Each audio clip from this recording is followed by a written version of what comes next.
I've got blue souls, cause I'm way gone, trying to find my way back home. Count my bones as in desert crumbs spoon. I'm gonna turn all of my stones. Rock bottom make a man and some pressure make a gemstone. Trying to put $1 to my name like Creflo. Not the boy, late to the game, it's in the blood flow. And I'm from the south, it's thick skin and tough bone. Big attitude through big lips with gusto. Trust no kings, that's why they tried to crush souls. But it's IGBO, when the dust blow, this old head be standing there. No silver, just gold. Crack no books on the hustle, I was born to grind. Yo, I'm scared of your potential, I'm adorned with mine. 30 times around the sun, man, of course I shine. My legacy will not dwarf with time. And in my daughter's eyes, it's basic, I must not say quit. Every day sees a present like a Rob St. Nick. Walk a fine line between tenacious and patient. I can't slip, I'm fighting clocks and they can't win. I've got blue souls, cause I'm way gone, trying to find my way back home. Count my bones as in desert crumbs flow. I'm gonna turn all of my stones. I've got blue souls, cause I'm way gone, trying to find my way back home. Who that soldier in the mirror? Oh, oh. I'm gonna turn all of my stones. Impeccably I flow, hardest raps you know, breaking status quo, reaping what I sow, artistry like Van Gogh. Get it from my mama hip, so thick that I need tempo. Personality, spicy body banging like a bongo. Cause black women been it since Timbuktu, since Pharaoh. Sponge rollers and hot combs, lips, cheeks and brow bones. If you ain't for the culture, then please stay out of my zone. These little dummy rappers could never grace my headphones. See, I'm from a place in space where ain't no storytelling, you just had to have been there. If you want the battle, ain't no problem, say where. I got so much experience, I can't even play fair. But I'ma keep evolving and growing and hurting feelings and showing. You need endurance to go in, I got mileage on this pen. I've been busy cause I've been out here schooling all these kids. Took 3 decades to have this glow up that I did. I've got blue souls, cause I'm way gone, trying to find my way back home. Count my bones as in desert crumbs flow. I'm gonna turn all of my stones. I've got blue souls, cause I'm way gone, trying to find my way back home. Who that soldier in the mirror? Oh, oh. I'm gonna turn all of my stones. Turn all of my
guys know, I know you guys were checking shoes last night to see if he was barefoot. Is that still the case? Is he barefoot? Because I know on Facebook somebody posted a picture of these could be his shoes, or is that so he is presumed to be barefoot at this point?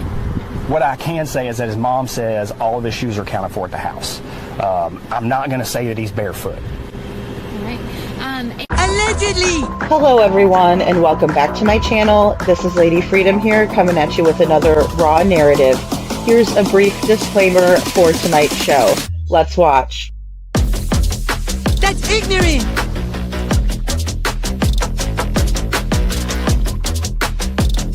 Allegedly, that's ignorant! Ignorant.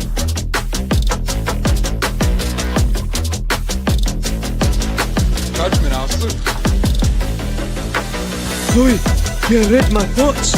You've got the shinin. You mean shining? Shh! You wanna get sued?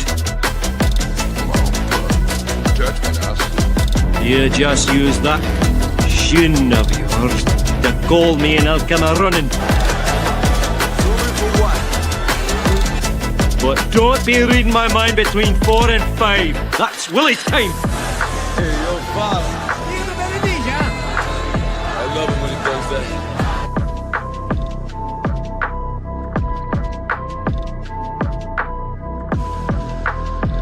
Let's watch.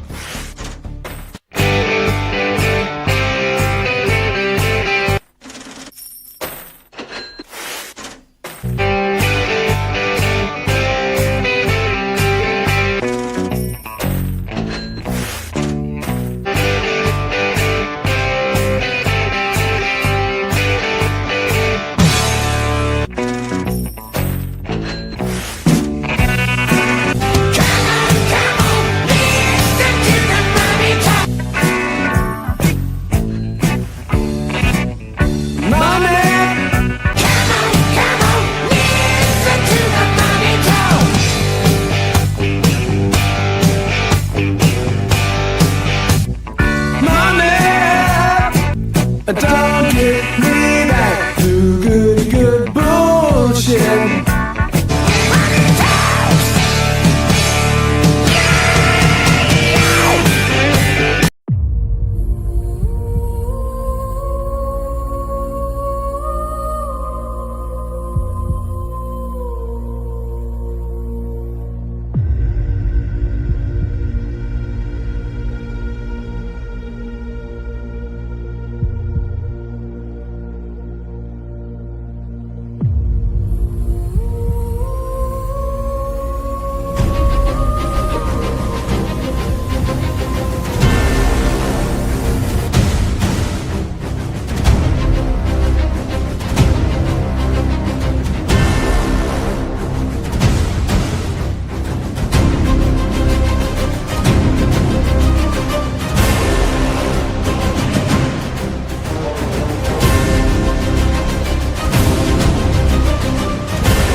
Everyone and welcome back to my channel. This is Lady Freedom here coming at you with another raw narrative, and it's so good to be here with you guys today. I'm finally making another day show, which I don't get to do as often as I would like to, but I'm glad you guys are here, and I'm glad I was able to find a little bit of footage from the vigil for Devlin Tait last night. So there was a candlelight vigil that was held at Swifties Park at 7 o'clock. I made a couple of videos about that and just some of the, I guess we can say, updates in the case. But I'm reluctant to say updates because there's nothing really new that has come about other than the fact that it doesn't appear that Devlin went missing from Lake Odessa like we originally thought. It seems to me that he went missing possibly from Vermontville, Nashville, or Hastings, because we just have not found him in the area. Now, the only caveat is the phone ping at 11:30 at the trailer park, right? Lakewood Estates trailer park, not far from his house, his phone pings. And that's at 11:30 p.m. Now, the police had already been out to that location because Sabrina told the police that Devlin has a friend over at the trailer park that he may have visited that day. So, very mysterious still, and just no answers, you know? So did did Sandy have a typo? I wasn't sure about that. I didn't read that one. Thank God I didn't Ron Burgundy that one. You know how I get, I start reading these comments out loud, and before I know it, I'm reading something I probably don't want to be reading. Um, that's too funny. Oh, good, Lori. Thank you for being here. Like I said, I want to go over a couple little details, updates on Devlin's case, kind of get back into Sebastian Rogers' case. And since we don't do a whole lot of day shows, I kind of wanted to show you a couple of things that we've been talking about when it comes to the Texas Roadhouse situation and the night that Sebastian went missing, but also, we're going a little bit further back. And we have the war room that we're doing in Discord where I posted 3 different videos. And those are kind of to jump start the conversation, but I want to pull some more topics out of the war room conversation. When it comes to what was going on in the house when they moved from White House to Beach, excuse me, White House to Victoria Place. Um, what was going on? What was the deal? Because there was a lot of CPS reports, and I even pulled a clip from Court TV where Tony Mathis was talking about how Sebastian deserved to get a restraining order against his stepfather. Now, Tony had more knowledge than we do about some of these details in the CPS reports, but from what we've been told, I think it's very cut and dry. I don't think that there's any detail that could really set maybe us over the edge on that, because basically what Tony has said was that Sebastian deserves to get a restraining order against Stepfoot, and Seth said that if we were to know what the contents of those reports were, that we wouldn't be able to sleep at night knowing what Sebastian was going through and knowing that he's missing now. So we have a lot to get into, and I just definitely want to recap the day crew, because I know that you guys sometimes don't make it to the late shows, because I start at like 11:30, 11:45 Eastern. So Veronica says 5 more likes to match the peeps in here. Aw, thanks, Veronica. And Sandy says, Lady, anything on the teacher? See, Sandy, I think that the teacher has something to do with Devlin's disappearance in a small way because of her actions, right? Or maybe it was a guilt thing. Maybe she was just acting weird because it's a weird situation. So that's what I'm trying to kind of weigh out right now. But she's only ever talked to Piper. Um, and she did that on the phone, didn't show her face, absolutely doesn't want to be met up with at all. Like when Piper was talking about going to the trailer park to take a look, she's like, "Oh, I won't be home." And things like that. Those things and that nervous behavior makes me wonder if there is some guilt or some guilty knowledge. And again, who had a vehicle? She has a vehicle, right? She has a vehicle. And if we're to believe that Devlin or his phone pings are leading the officers out of Lake Odessa, and we don't see him on camera anywhere, I would venture to say that he may have gotten into a vehicle. And, love me, hate me, be indifferent to me. I don't care. I'm talking about a boy that went missing in broad daylight from an area that he was walking every single day. And he just vanished, a 6-foot tall kid? I don't think so. There is something much more to this story. Someone knows something. And we're going to get into that as well as we listen to Tamara. Tamara, you looked really pretty. If you're out there listening, I don't know if someone curled your hair up for you, but you looked really pretty, and it was nice to see the family getting together for Devlin. I think it was a very lovely turnout, even though I wanted to see more. I wished that the news would have panned over to everyone that was there. But I'm a horrible photographer, so I can't talk. I also am always going to have something to say about something, right? So that's what I have to say about it. But otherwise, it was really beautiful. And I think that you guys did a really good job of honoring Devlin. And I think that if he's out there watching somewhere, he definitely felt loved by you guys. And that's the major thing. Because if he did run away, then, you know,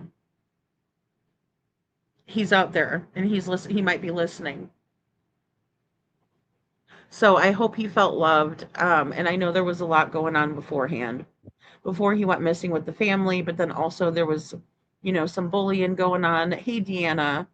Hey, Mama. So good to see you, Mama. And Dan is here. KJ Mac, good to see you.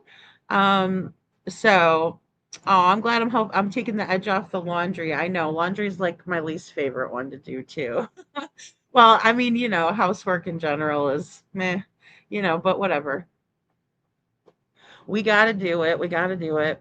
Um, I have to get some laundry done for my trip. I know that's right. So I'll be in the same boat really soon. Um, a lot of teachers like the students shaking my head. I know everyone, every time I hear this, yeah, I know. Think about a teacher. Well, I mean, that's the thing. Some of these older ladies are okay to date men that are very much younger than them. That's kind of weird, right? And I understand that there's relationships where a lot of times we'll see men do that. They'll have a wife and kids, and then they'll go get a younger model. You know what I mean? Like they'll just all of a sudden one day be like, "Fuck this life." I have the most beautiful family. We've had memories for years. Everything's fucking fantastic. I don't get people that do this shit, by the way. They're just creating chaos in their own life, but then they decide that they're going to go off and get like a young girl, and then have a baby with that one. And I'm thinking to myself, what the fuck is wrong with you? Sorry, I know this is the day show, but I do. This is where I start swearing. And I'm like, what is wrong with you? You had a beautiful family. What's going on? But, to each his own. But yeah, we typically see that. But then, like in the news lately, and there's whole channels dedicated on law and crime to this phenomena, I guess we'll call it. This nasty where you want to date a little boy. Like, why would you want a boy? Wouldn't you want a man if you're a woman, if you're grown? So I don't get it. I don't understand it. If I see a young kid that even looks 10 years younger than me, I'm kind of like thinking to myself, no. And I do look young for my age. But I'm not trying to go for a young person because of the maturity level, for one. But then also it's like they don't have their shit together either. So yeah, I did see Athena's. I did. Yeah, Lori, it's changing. It's definitely changing. And I've changed my views on some of it. Some of it I'm still side-eyeing. I can't lie. I'm not gonna, say that I don't.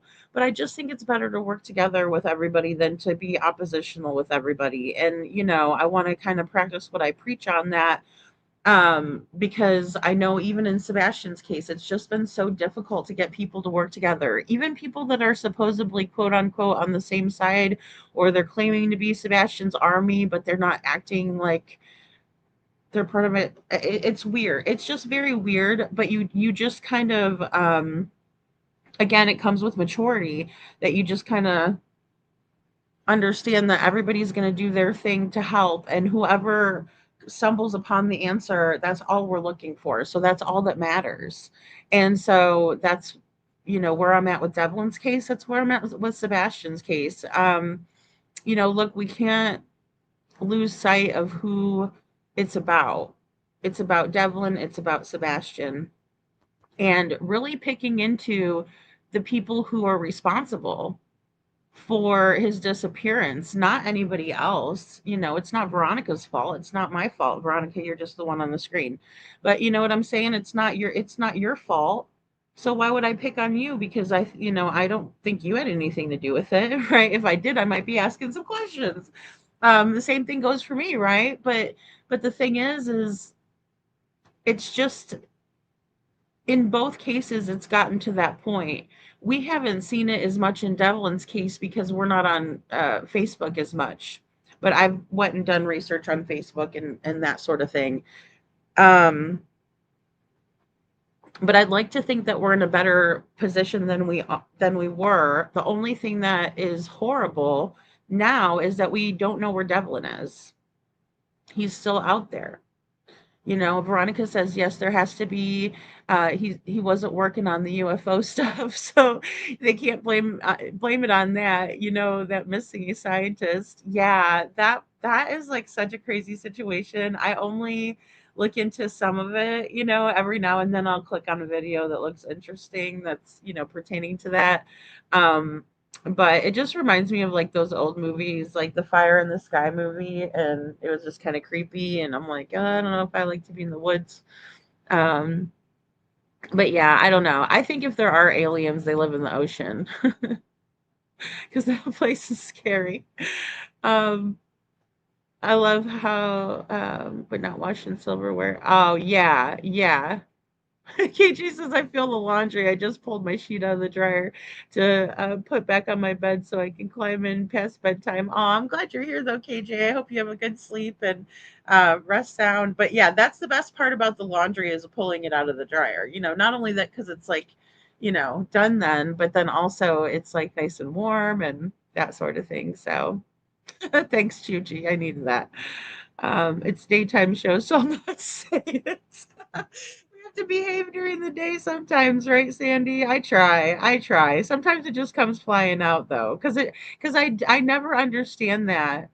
That's one thing that always gets me about the Chris Watts case is like they have this huge, beautiful house. Now I know they were financially strapped, right? I think that they were not doing very well at all when it came to finances, and I don't know how well they were doing with Thrive. I know that Chris made some decent money out at Anadarko, but in the same way, I'm thinking to myself, why?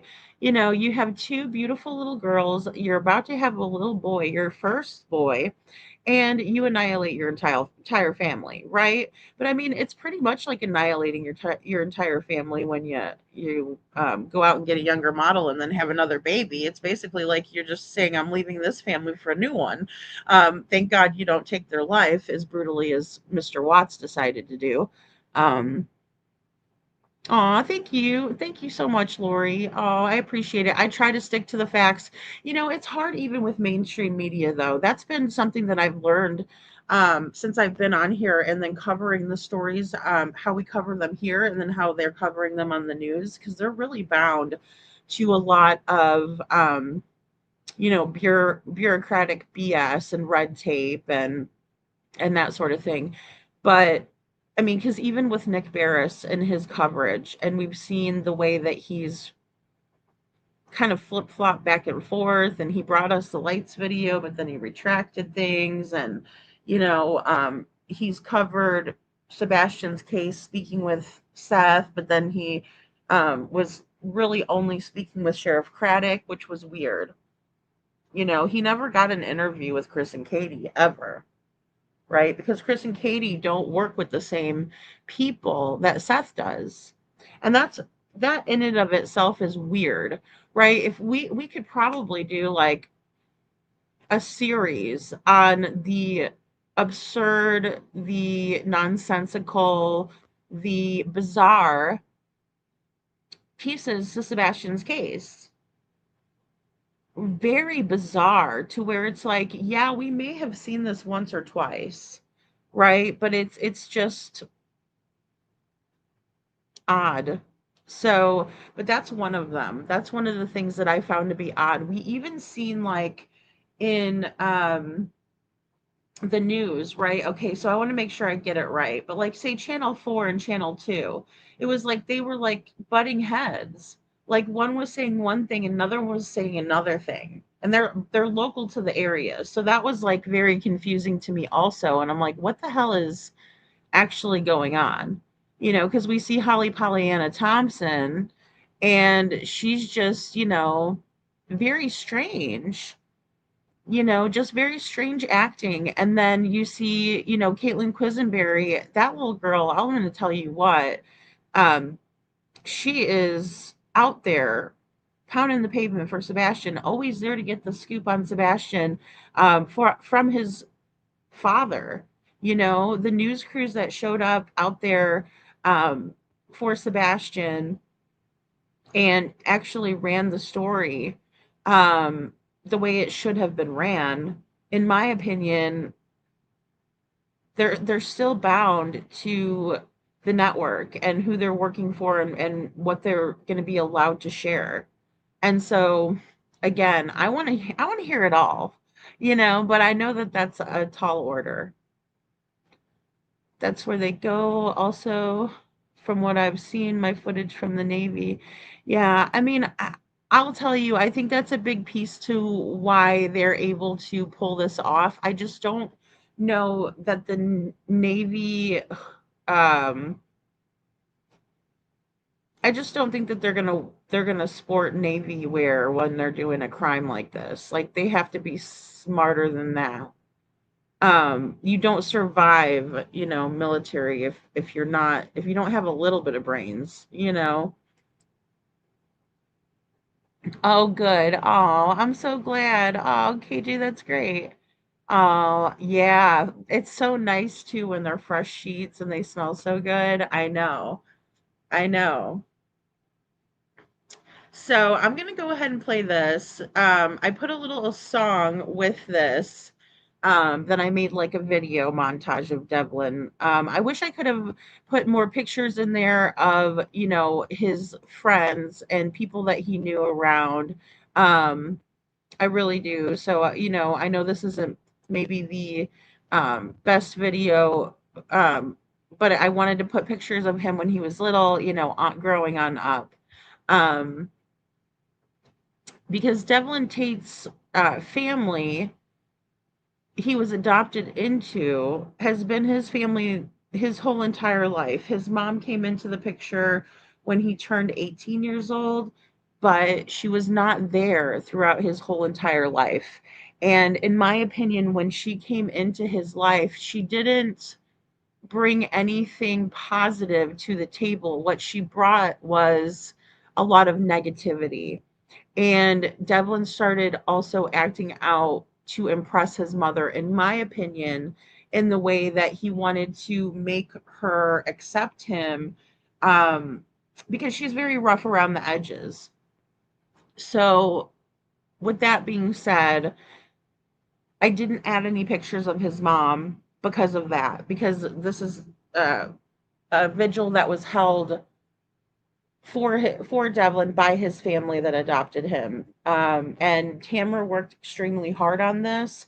I was with her every step of the way, in terms of just checking in on her and seeing how things were progressing. And she really had a hard time with all of this because of all of the underlying hatred and things that were going on. But then also, Jessica complaining that she couldn't make it up there and all of this nonsense. Look, I'm a big believer of if you want something, if there's a will, there's a way, and you're gonna get it done, right? So if you have to cut corners or do whatever you have to do to get it done, that's what you have to do, right? It's just like me. My daughter is graduating with her master's degree, and I would never miss it for the world. So I wouldn't be pissed off at other people or any of that kind of stuff. I'm making it happen. Yes, am I broke as hell? Oh my god, I am so fucking broke, you guys, that I can't even like help when I want to help because I'm so broke. And but I have to go see my daughter. She is my main priority and she always will be. She always will be. And so when I see another parent that doesn't treat their child like their main priority, I have a problem with it.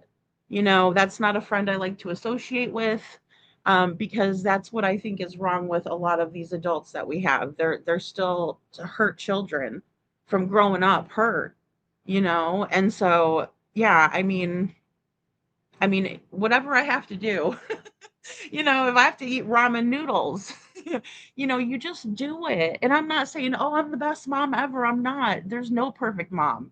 Trust me, there's no perfect mom. There's no perfect dad. There's no perfect kid. There's no perfect human. But I'm here to tell you, if there was a vigil for my daughter who was missing for a year, you bet your butt I'm gonna be there. And I'm just disappointed. I'm just disappointed. Dan, you know what? Devlin needs it to be about him now, and he's needed it to be about him for this whole last year.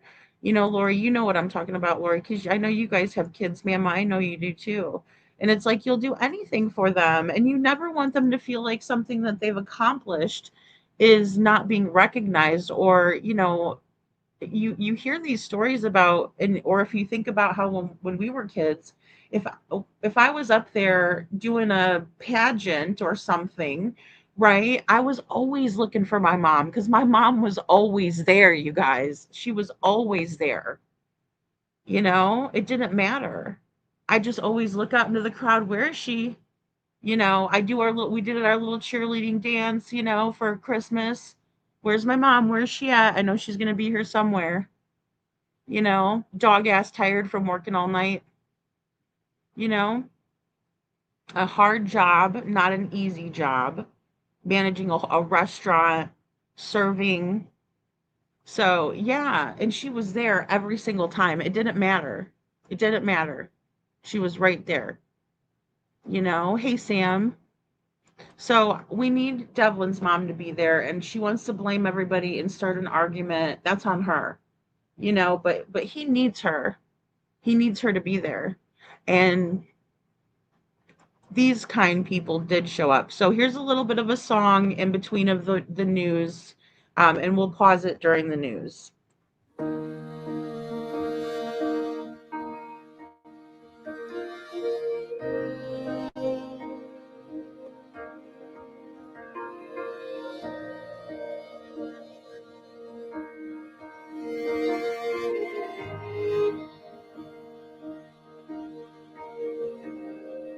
Hearts of stone turn into hearts of gold.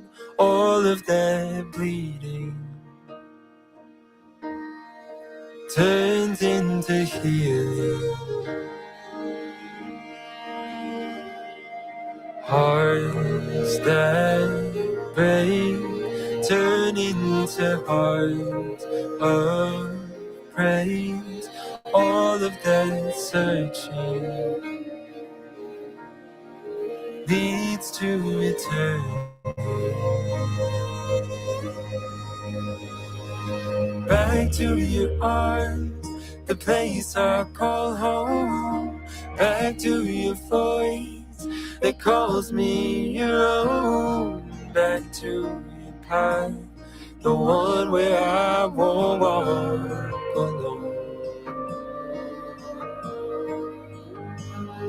Back to the mercy you've always shown. Back to your son who sits on the throne. Back to your love that cuts to the core of my bones.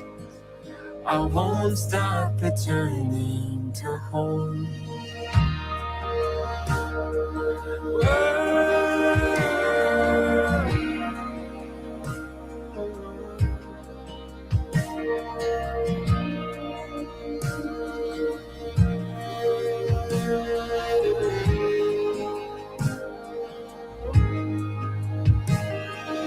Hearts of fear turning to hearts drawn near.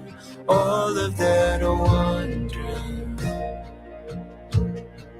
turns into trusting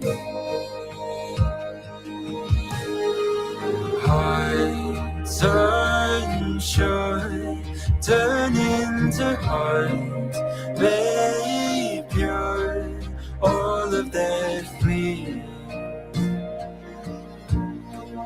leads to retreat. Back to your arms, the place I call home. Back to your voice that calls me your own. Back to your path, the one where I won't walk alone.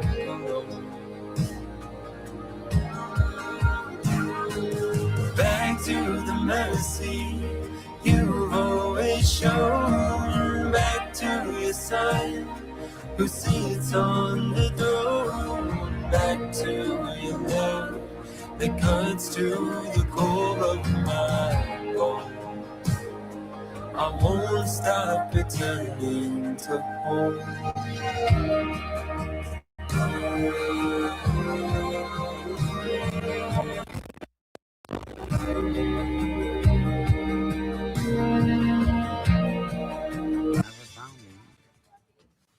Never found his cell phone, his wallet, his flashlight, nothing. All right, guys. So there's Tamara. She's saying they never found his flashlight, his cell phone, nothing, right? And then also, I was wondering if he had his watch on, which it appears he would wear his watch very often. Also, his headphones, either whether they're earbuds or headphones that go over his ears. And hey, Jilly, good to see you. Thank you for being here. Yeah, Sam. I mean, my dad. I grew up with my dad too, but my mom was always there. Always, because if my dad was at work or whatnot, and plus my dad, it's like it wasn't like his top interest. You know what I'm saying? So I kind of understand where that, how that plays out.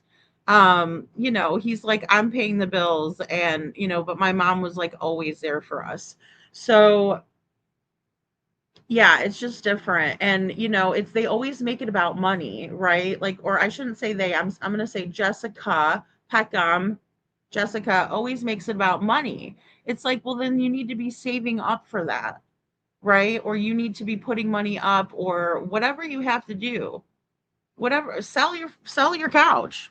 I don't care what you have to do. I don't care what I had to do. If I had to sell blood, I would be there for my daughter when she has an accomplishment of any type, no matter how small. If she needs me there, I'm there. And so that's just part of it. you know um I'm not faulting her from living far away or anything like that. It's just you get there when you need to. So, aw, thanks, Sam. Yeah, I tried to pick a good one for Devlin. I know, Deanna, that's something that we're, definitely seeing firsthand here lately, right? Hold your loved ones close because it may be your last time. Exactly, Deanna. Yeah, and sometimes that's the only thing you have left, right, Mama? I mean, and you want always want your kids to know that they're loved, always.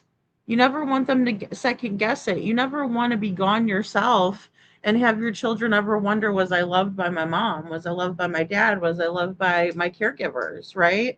The people that were supposed to love me, was I loved by them? Because if they're not here to tell you, then sometimes you can make the wrong assumption, you know? I know. I have someone to do the lakes. I do, Faye. I do. I mean, we've reached out to so many of those people and none of them have reached back out. Even Sabrina reached out to Adventures with Purpose, and because Devlin wasn't in a car, they weren't going to go out there and look. I don't think the reward was high enough for them, and I think that's, in my opinion, what it comes down to. Um, you know, like I said, love me, hate me, stick up for them. That's what it comes down to, in my opinion, because they don't come out. They don't make an effort unless there's a substantial award, excuse me, a substantial reward posted. And that's why we were trying to get some more money on Devlin's. In my opinion, that would be the best thing to do, you know? Yeah, exactly. My dad's always working, right, Sam? And then when he when he gets off work, he's like, "Time for a beer." You know what I mean? Like, you don't wanna be bothered. Okay. So we had, like, extra stuff. It was like my mom would make him go some of the time, you know, sometimes he would just be tired. And again, they both worked very hard jobs. So, but I mean, my mom, I would always be like, "Okay, where's she at? I know she's here somewhere," you know, you'd be looking for him. And the same thing goes for my daughter, you know, like I remember her even, you know, having like jazz recitals for band. She was in band, and you know, I would always be looking for her, and then I'd see her and she'd look at me and she'd wave, you know, I mean, and that's what I always wanted.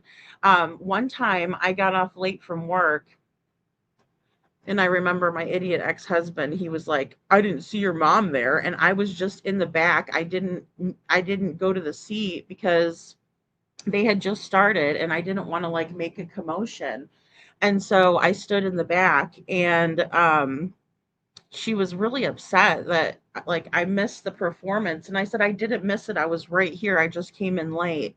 And it like almost broke my heart. So I kind of remember that, and I think to myself, I would never want to let her down like that, you know, especially if she needed me and expected me to be there.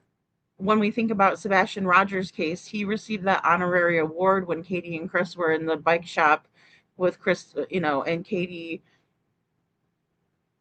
standing over whatever type of bike it is. I have no idea. I'm not a bike person. Um, but whatever type of bike it was, not at the event for Sebastian. Seth was there, right, in the front row, like Katie described he would be. Um, Proud father, you could feel it, but Katie wasn't there, you know? I was at every event for my two sons except one time, and I cried the whole week that I didn't go. I know, Deanna. It's like it's like one little thing, but like it means so much to everybody. It means so much to the kids. It means so much to the moms and dads because we care, because we love our kids and we want them to feel accomplished. Look, if you don't get positive from doing positive, then that's, you know, sometimes an indication to people that the positive stuff they're doing doesn't matter. And that goes for anybody. But I mean, you have to have that support system. Hey, Hopeful, it's good to see you, girl. So, you know, I mean, I wonder would it have been less heartbreaking to not have met up with her? I mean, I think it would have been more proper to have them meet in Laco. And again, that's another thing that Jessica should have facilitated herself as a mother. She is very immature. We are dealing with parents that are very immature, you know, and I myself can be immature, of course, you know. I mean, look, I'm silly, you know, fart noises is hilarious to me still, right? Like I'm back in first grade, right? But I mean, to a certain degree, you have to mom up, right? And you have to be like, okay, my son is now talking to me and is giving me a chance after I wasn't there for him for 18 years. And now he's talking to me. So you bet your ass I would be saving every penny that I could while taking care of her other child, right? Devlin has a couple of half brothers and sisters out there. Um, but she should have made that happen. She should have gotten herself a hotel for a week up in Laco, and she should have went to lunch with him and then went to dinner with him and then built that trust and love. But she didn't want to do that. She demands respect when she gives zero. And it irritates me to no end, if you guys can't tell. Because again, that's not how you treat your children. You know, your children are going to come and go in your life where they go, you know, oh, yeah, whatever. Mom doesn't know what the hell she's talking about. I know everything, right? We all did it. It's always going to happen. But then they start coming back and they realize, oh, okay, yeah, you know, mom was just caring for me. She wasn't trying to boss me. She wasn't trying to make my life miserable, you know, that sort of thing. And that's what happens when they get older. Devlin didn't even have a chance to get to know his mom. And she was already pulling shit on him, like saying she had cancer and all this mess. You know, could you imagine dealing with that? And then she's telling him, tell them I'm gonna come out there and beat their butts. I mean, again, very immature. Very immature. Yeah, I think Miss Anne has reached out to him before, Faye. I think so. Anyway, because I know we were reaching out to a lot of those places. But I have guys with sonar. The thing is up there it's so cold and the lakes freeze over. So we weren't able to do it last year. Um, but like I said, I'm hopefully gonna be getting together some boats for the water search. I'm just wondering if it's not water, if it's land, you know, like the woods and stuff. That's what I'm wondering. Hey, Juicy Jules. So, I mean,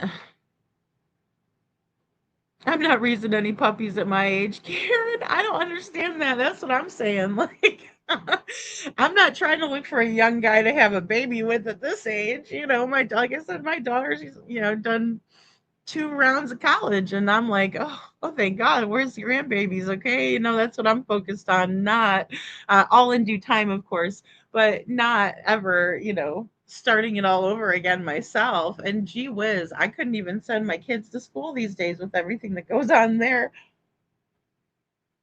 Oh my gosh. And I said, I'd never homeschool.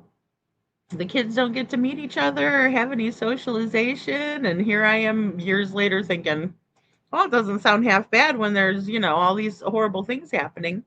Hello, Lisa King. Good to see you. Yeah, the sickness. I don't want to sound like I'm bashing her at all, but the dang dirty. I know she didn't try. No, and she's got a lot of mental health issues as well. The woe is me complex is one of them. Because, it's it's one of those things where you can't just play the perpetual victim and then act like the Billy Badass attitude, right, Chuchi? You mean you were on the call. You were on a couple of the calls because I was like, I felt like I needed someone to be on that call to witness what I was dealing with, right? I'm like, okay, let's do this. Let's try this, right? Let's do this. No solutions, only problems, right? And that's fine. I understand when people are very um weary, right? Because you've been going through something so horrible and you're just like nothing's going to work, right? So you just kind of get negative, and it's not that you're a negative person. It's not like that you're trying to have a negative mindset. It's that you can't see that light at the end of the tunnel. Now that is where I have empathy big time. Where I don't have empathy is for someone who says, I'm going to do it. I'm going to do it. I'm going to do it. I'm going to do it. And you guys know what it is. I just can't say it here. And then they don't do it. And it's all for attention. And it's all for, and the thing is that we don't know when it's for attention or when it's not. That only that person knows if they're manipulating us or not. Because it's such a serious subject that you would hate to say, well, somebody's just trying to get attention, right? Because you wouldn't want to miss a warning sign. It's very tricky, and I don't like to be in that position, and you don't either, Chuchi. And I know, and we were sending her the phone numbers and hotlines and da da da da da, and then she's getting pissy with us because we're sending her the hotlines, and it was a whole nine. It was the whole situation. And in the being in the true crime space and what we're doing here at this channel, I have to be about the victim, the true victim, who's Devlin, who's missing. Everybody else that isn't missing, yes, you're going through it. No doubt about it. But it's about Devlin. Let's put our own feelings aside, right? Let's eat some ramen noodles and let's do what we got to do. Let's put our money towards who needs it, and that's Devlin, right? And that's you showing up there to be there for him, you know? Oh, oh, geez, Sandy. I know. Okay, so there's like a whole ass war. I know. We'll talk about it in a little bit. I don't mind talking about the subject. Here's the thing. in my opinion, there's a lot of people that are angry because they want to do channels where they just review other people and bash them and defame them and pull them down, right? And they got their channel taken. And then they're trying to find out who they can blame, right? So just because it was a video on someone's channel, they're going to say, well, it was this person on this channel. No, it doesn't matter. Somebody else could have looked at that and said, this is horrible. This is not true. And they could have done it on their own accord. And many of you guys have even said, specifically, like, I have reported stuff before, right? If it's really, really bad, what else are we going to do?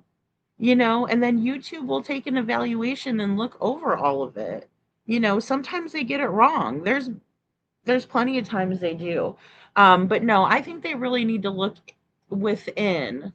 And, I do. And I don't think that anybody should have their channel taken down. But then again, I'm not the boss. I'm not YouTube who pays the creators, right? And if YouTube doesn't want you in their partner program anymore and they think that your content is icky, that's up to them. I'm not gonna talk crap on my boss, so to speak. So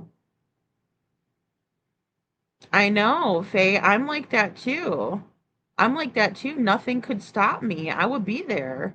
I would just be there. I'd say hi, even even though they don't like me. Hello, I'm here. And then be of use, be of service, be of help, right? Put yourself aside. Look, the ones that I've seen historically do such a great job with that, when it comes to true crime cases. One that comes off the top of my head is Landon and Al Stauck. They did that, right? At the beginning, Al was being real hateful towards Landon, right? He was like blaming her when it wasn't her fault. And they came together because they realized neither one of them hurt Gannon. So what would Gannon want? Gannon would want them to be together and work together, Thank you, KJ. Yeah, but and also, Sandy, when they're like lying, that's the thing with like Grimy Crime. She was lying. That Grime Crime Chronicles, she was lying to people, and she was making up misinformation, like telling people that there was some magical police reports out there that nobody knew about but her. It was very strange, and that wasn't the only thing that she was lying about. She was also using other people's content and not creating anything original, right? She was just, again, and I think they're going after the smaller channels because they don't want them growing into the monsters that they have. Hey, Holly. And then so I think that's part of it. I don't think it's anybody to blame for that behavior, because when YouTube goes over it and they review it, if it's there, then that's their justification for saying, no, we don't want this person in our partner program, right? First of all, they're spreading misinformation. Did you guys know that when you hit the report button, one of the things that you can report is misinformation, right? So if it's found out that you're spreading misinformation, that's probably why you got your channel down. If they find out that you're swearing up a storm and harassing and bullying people and saying that people like me, because one of those videos was about me, has a record that I don't have, that's not only slander, libel, and defamation, but YouTube doesn't want anything to do with you because they look at you for the scoundrel that you are. Plain and simple. So go get you a mirror, sit down in front of it, and take a good hard look. And I say sit there because I think you need to sit there and look. Because what you've been putting out and the things that you have done is the reason why you do not have the channel anymore, in my opinion. That's it. It's no one else to blame. It's no one else to blame.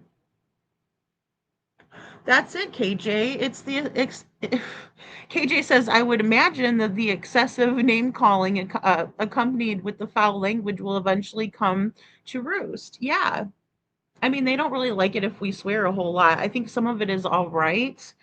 But even when I do videos on Chester cheetahs and stuff, like the one that I put up with the young lady who was speaking out against her teacher that was scrolling over with the dirty photos. And I have to sugarcoat it because I can't say it here. See? We have to be mindful of this.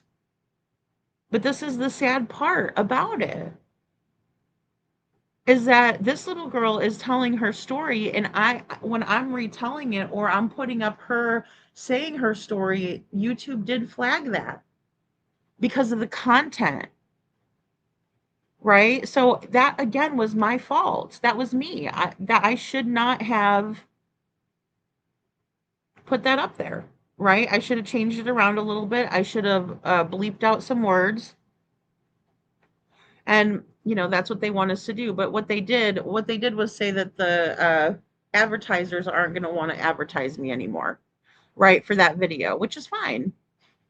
I wanted her story to get out, because everybody was saying that it was accidental, and it wasn't, in my opinion. And it wasn't, in her opinion, accidental. They do think they're untouchable. And Holly, that was the thing that, they were putting out there too.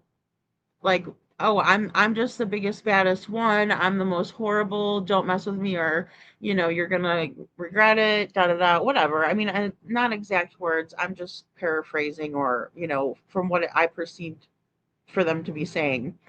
But yeah, a lot of that was just arrogance. And, when you're very egotistical and narcissistic, you will cut your own nose off to spite your face. Right. And I think that Grimy Crime Chronicles person wanted to gain clout. And, it's like being jumped into a gang. I got my channel taken down too because she ran quick over to Queen Bee to, try to get some attention when nobody really cares. I mean, her shows were boring and full of misinformation. And I'm just going to throw it out there that's why she got taken down. Guys, she wasn't getting views on her videos. Look, YouTube doesn't like that either. If you don't get views on the videos and you're not putting out original content to get views on the videos, they don't want you. They don't look at you as an asset. They look at you like a liability, especially when you're spreading around misinformation. It only works in some circles. It doesn't work everywhere. No one's going to put up with that crap, and they shouldn't. Tonight marks 1 year since an 18-year-old vanished from Lake Odessa, and still no answers. Friends and family of Devlin Tait held a vigil this evening. They lit 12 candles, one for each month he's been missing. Tait was last seen on surveillance video walking near Carl's Market on 4th Avenue in Lake Odessa. News 8's Katani Gooch spoke with his family and shares their message tonight. This is to remember that he's still out there somewhere. He's still missing. A year ago, Tamara Host's life changed forever. I said, where are you going? And he said, to the bathroom. And I said, good, I get it next. Well, when I was in the bathroom, he went out the door. That was the last time I saw him. She says her baby brother, Devlin, went out for a walk like he does on any other day. He loved to walk.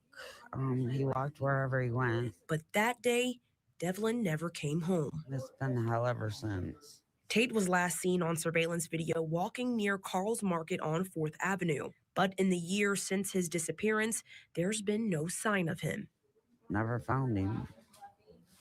Never found his cell phone, his wallet, his flashlight, nothing. It's like a nightmare that you can't wake up from. Host says Tait will be 20 this year. On the 26th, and 9 days, my birthday's 3 days after his. He was my birthday present. Today, they're lighting different candles, one for each month Tait's been missing. We're praying that he's still alive, still out there. He's out there somewhere giving somebody some hell. I hope so. Those gathered in honor of him continue their plea for the community to speak up. If he was hit by a car, somebody had to have hit him. They know. If somebody took him, they know. We just want somebody to come forward. Okay, guys, so I just want to pop in here and say that if someone hit Devlin with a car, did they know him and bring his phone back to ping at the trailer park? That's all I'm going to say about it. Okay, because I'm trying to be, I'm just trying to play it.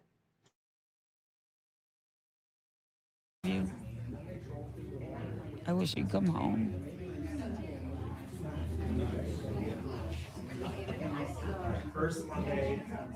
Just make contact with us. Let us know that he's okay. All right, guys, because it just breaks my heart, right? They're telling Tamara that they think he got hit by a car, but what about the phone ping at 11:30 p.m. at the trailer park in Laco? So somebody who knew Devlin accidentally hit him with a car, pulled him into the forest, and then took his phone and put it at the trailer park? Come on, don't be telling her this. This is where I get a little bit,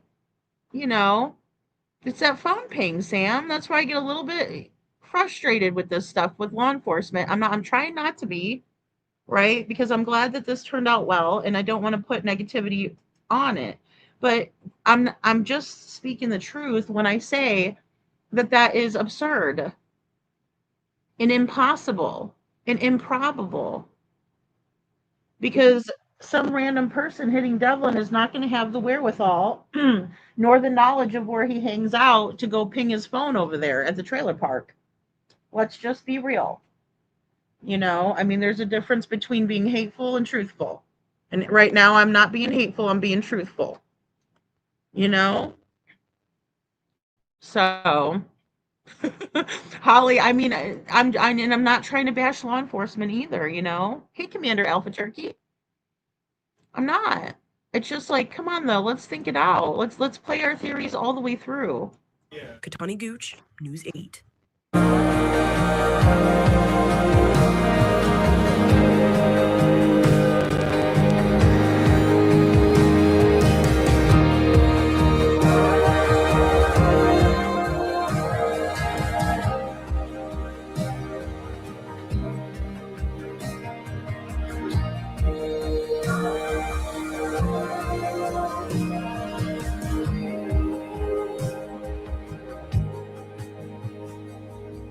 It don't matter where I try to run.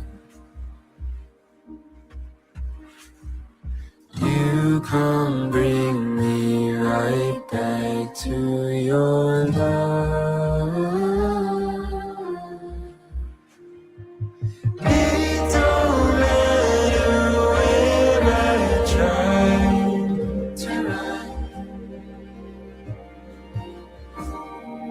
You come bring me right back to your arms, the place I call home, back to your voice that calls me your own, back to your path, the one where I won't walk alone.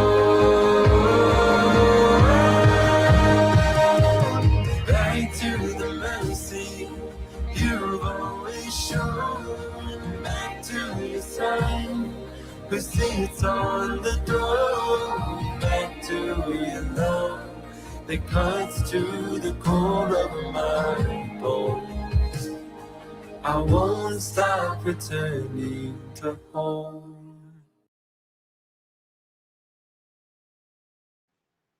Okay, guys, so that was just a little bit for Devlin, and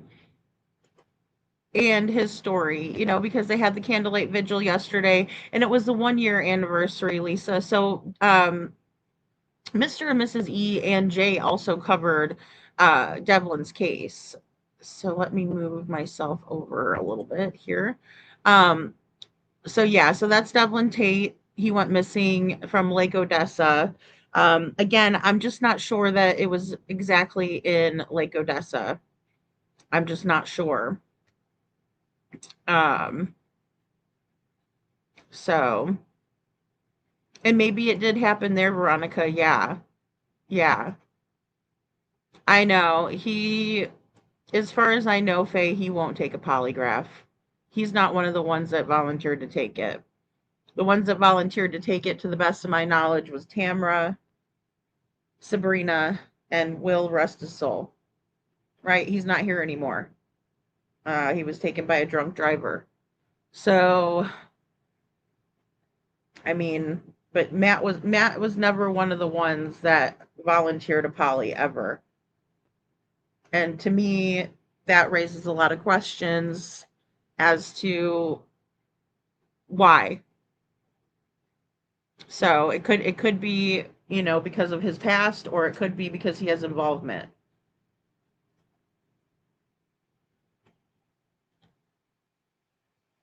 I know, I do too. I get scared about that too, Holly, but it's so weird because I think in this case they do care. They've been, in contact with Tamara. So that's one thing, that I've been really grateful for. And I know that if there's a lead, they're following up on it, but they just haven't had the leads that they've needed. Yeah, yeah. Oh, you're asking. I see what you're saying, Lisa. Okay, thank you for clarifying. So they just came out with that at the 10-month mark.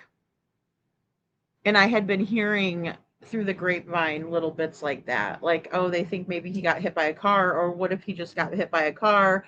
It's like, okay, well then we really need to be looking by the roadways on his familiar routes that he would take. But I just don't see how his phone would have ended up at the trailer park. That's where it stops me dead in my tracks, and I'm like, there's no way. Unless somebody hit Devlin on accident and knew him and planted his phone. But see, his phone wasn't planted in the trailer park. It was never found. It was just pinged. I believe it was the police that started it, KJ. I know. Yeah, I think they need to geofence it too, because they would see an exact, right? Instead of just a phone ping off a tower. Um, hey, Andrea, good to see you.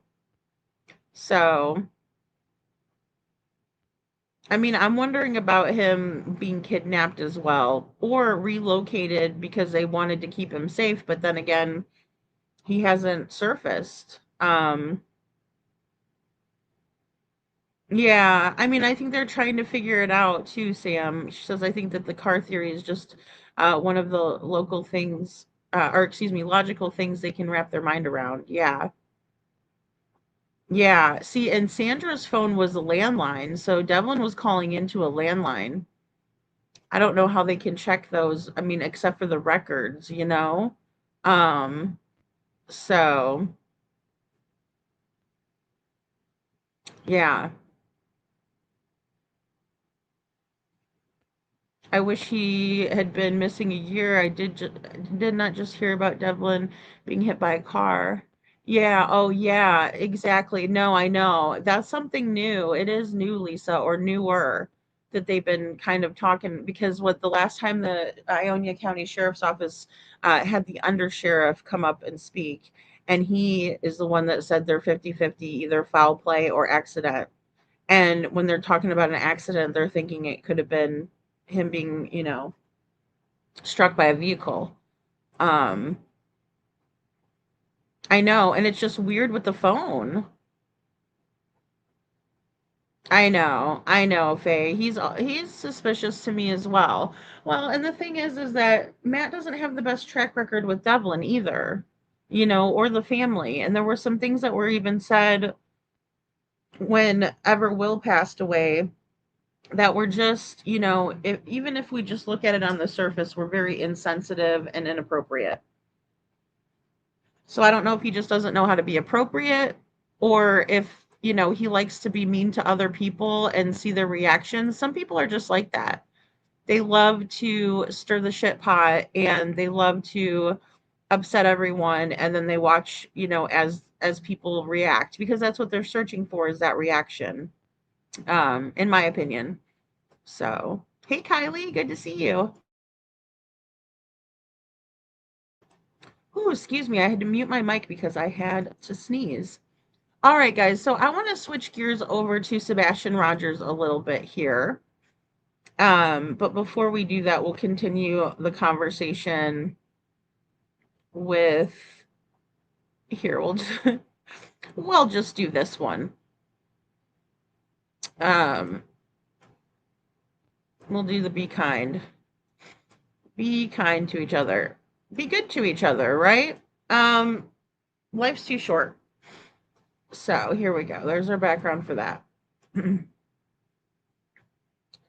All right. So again, there was a couple of videos, and I did see your guys' comments up here.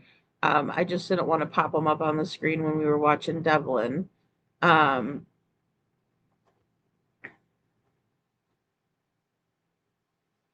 Yeah. Chi says, I take out the trash and don't keep it around to take up space and stink up my surroundings. Right, exactly. And, and I agree, Faye. And the only reason why I have even been pulled back into this time and time again is because of that photo, right? And because all of us were Terry Lynn's mods, and then the hate channels are trying to figure out how these people infiltrated their community, right? Which I can understand that, because to the best of my knowledge, there was a lot of stuff going on. But if they will just look at Crime Chronicles and Krama Reels, right, they will understand. And, I'm not going to beat a dead horse, or I'm not going to be a broken record. I mean, I have done lots and lots of videos and live streams discussing this topic, and it's tired, to me, good riddance, right? It's just, I don't want nothing to do with it. I do know that one of the videos that was also flagged was because Crime Chronicles was doing videos on me where she would just take a clip, like a random clip, of my show. And one of them was where I was praying for Mr. and Mrs. E, asking for prayers because middle E was going through brain surgery. And she was just playing that and making fun of it and putting the word felon over my picture. I mean, that is misinformation. One, that is bullying. Two, because even a computer can go back to that live stream and see that I was up there doing my show, minding my own business, and then this evil person comes along and downloads my video so that they can make slanderous comments over top of me asking for prayers for our friend. That's the type of people that even a computer can notice and see is not a good person to be in the YouTube partnership program. Like I said, invest in a mirror. Oh, and there's no telling what she's going to be doing behind the scenes. She's been trying to do a lot behind the scenes, but I guess there's a mole in Clue's Discord, and they have been going and sending screenshots to others, and they're like, hey, here's what they're doing, right? Here's what they're doing in there. They're planning or whatever. So there's that. And then I also received a clip from Kung Fu Ange, which that's what made me go over and see what the Beehive was doing with that, because I always thought that that Kung Fu Ange person, um, when I found out who it was, is the person that was on the panel with the Proud Feet that we've reviewed on the channel, right? And they're basically doing a polished turds with Chris and Katie, right? Everything they say is cute, everything they say is funny, even when it's not. Sebastian needs to wear deodorant. Kung Fu Ange is like, oh, you know. So I didn't really, you know, before I knew who she was, I was subscribed to her. Right. Then I realized who she was. I was like, oh, okay, because she was doing some parody videos where you couldn't really tell who it was. And then I was like, oh, okay. So she is talking about how Crime Chronicles was a part of the picture with Sebastian. And I think I'm in a good spot to show it. Yeah, it's this one back here that says what happened on February 26th at 3 a.m. Right? A lot of them call it a blob or whatever. And that's fine. So, but it was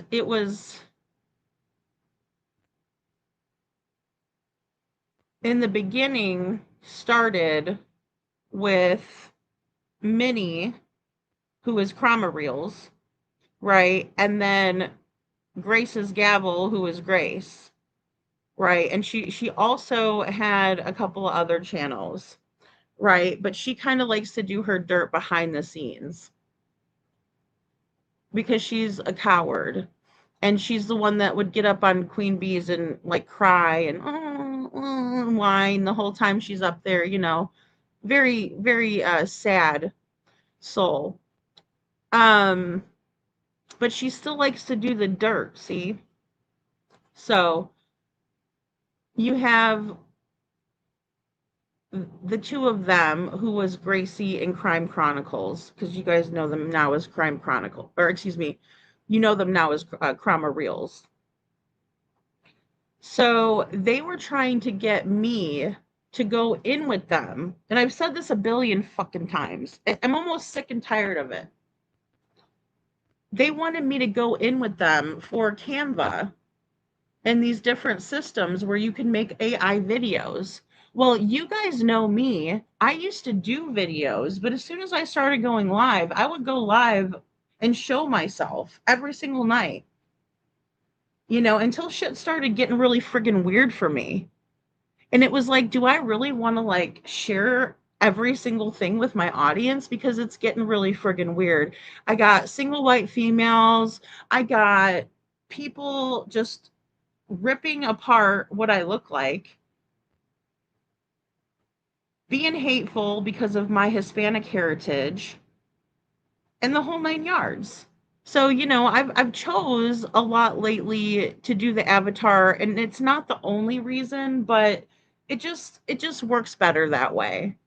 You know, you guys don't need to have every single bit of who I am, especially not you haters, right? It's different. And that's why like I'm going to be doing more stuff on Patreon where it's more intimate gatherings and things like that, but I'm not going to do it on YouTube because it's fucking creepy. Because it's really really creepy because it really makes people just be able to watch you and every single thing you do and every facial expression that you make, and it allows for them to be hateful and hate you even more. Oh my god, look at her eyebrows. Oh my god, look at her lipstick. Becky, did you say her lipstick? Like, I don't need that shit in my life. I'm here to talk about true crime. I'm not here to for your entertainment, to see my body, to see my face, to see me nothing. Point blank, period. I'm not here for that. I'm here for Sebastian Rogers, Devlin, Lee Hatfield Tate, any of the other children that we discuss, Haley Busby, even Gabby Petito. We still talk about Gabby Petito. It's not about me. But they were trying to get me to do all this AI shit with them because they're old hags and they don't want to show themselves, and they don't even want to show, they don't even want to put their voice out there, their own voice, right? They want to get a voice changer. It's like, for what though? So now they have AI. And now even I have a program that added this in. It's an AI voice thing. So if I wanted to, I could absolutely make you guys a video where it's not me talking, it's me talking, but it's the AI voice talking for me. I don't do that. If I'm going to do that, it'll be to add a little bit of levity to my video, right? Like to add a different voice or something in there. I did that most recently because I'd never used it before. But it was in Sebastian Rogers when it was that voice and it was like, nobody cares about Sebastian. Like that was not me, but I wrote that and I had the AI bot say it for me. Right? So, aw. Um, so sorry, I just got a really cute text and I didn't realize that I just got a really cute text. But either way, they also were sending me shit, right? From different people's lives. Everybody does that. And everybody that does that, I am very grateful to you who do that, because a lot of times you guys will send me like a clip of something, or you will send me a link for something and you'll say, hey, could you please watch this at like this timestamp? I am forever grateful for those moments because I don't have time to go back and watch someone's 8-hour live stream where they talk about me or a situation that pertains to me for 5 minutes and I have to sit there and watch and wade through that. Because like Faye, I hate doing it. It's the worst. It's the worst thing ever to sit there and have to listen to these very mean people who don't care about anybody but themselves. And look, we're all struggling on here. Don't listen to these YouTubers that tell you, like, oh, yeah, I make so much money. That's why all of them are so jealous if anybody ever gets a super chat. It's because people are friggin' starving on these streets. Please do not get it twisted. Unless, it's their husband or somebody like that that's also, helping out. You just don't make that much, especially new creators, right? You have to have videos go viral. There's a lot to it. There's a lot to working the algorithm. You have to work hard in order to see the fruits of your labor on YouTube. They do not make it easy. And again, I'm not bashing my boss. I am just saying that people like to pretend like they're rolling in the riches and they're not. That's why they're so upset. I mean, Jen and I couldn't even do a live stream yesterday asking about what we can do to help Tony and Dana and the family because of Tony's passing.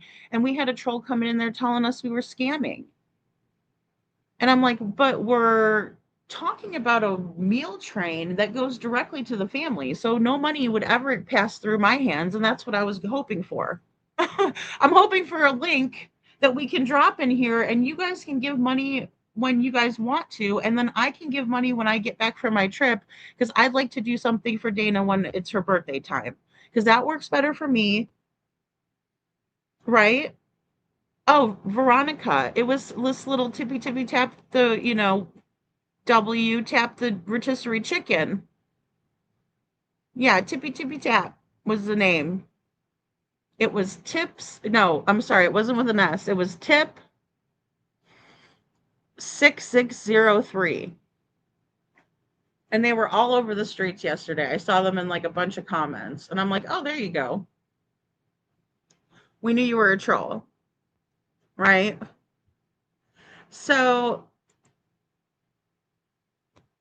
with the photo, moving back to that, again, for the millionth time, for anybody in the nosebleed seats, Kung Fu Ange, I've told it a billion times, you weren't there. You don't know what the hell you're talking about because you weren't there. You weren't a part of it. Minnie didn't send you the photo. Gracie didn't send you the photo. You weren't one of Terry Lynn's mods. So who the hell are you to be even talking on it? Like you know what you're talking about. Some blob photo and everyone was exiled from the community. Last time I checked, I'm not exiled from shit. Again, you weren't there and you're speaking on something you have no idea about. No, it's Kung Fu Ange. It's Kung Fu Ange, Sam. She's stirring the crap pot. This is the only reason I'm talking about it. Because again, it's going to continue to come back on me because of this picture, which is not a blob, in my opinion. It looks like a person carrying someone. That's my opinion. Everybody's entitled to it. If Kylie, if you say to me, you know, Lady Freedom, I don't know what you're talking about. I can't see anything. I'm going to be like, no problem. It's not going to make me hate you. Actually, it'll make me respect you because, you know, you're trying to disagree with me. You know, you're telling me, well, I don't think it is because of this, right? Then that's going to open up a conversation. I'm not going to be mad at you for that. Again, I'll be respectful of your opinion and respect you for sharing it because people get scared to share their opinions on here because people act like nutballs. Oh my God, did you see it? Oh my God. It's stupid. It's dumb. And life is too short. We just had a member of Sebastian's army, a true member of Sebastian's army, pass away. A very important part. But here we are with this bull crap.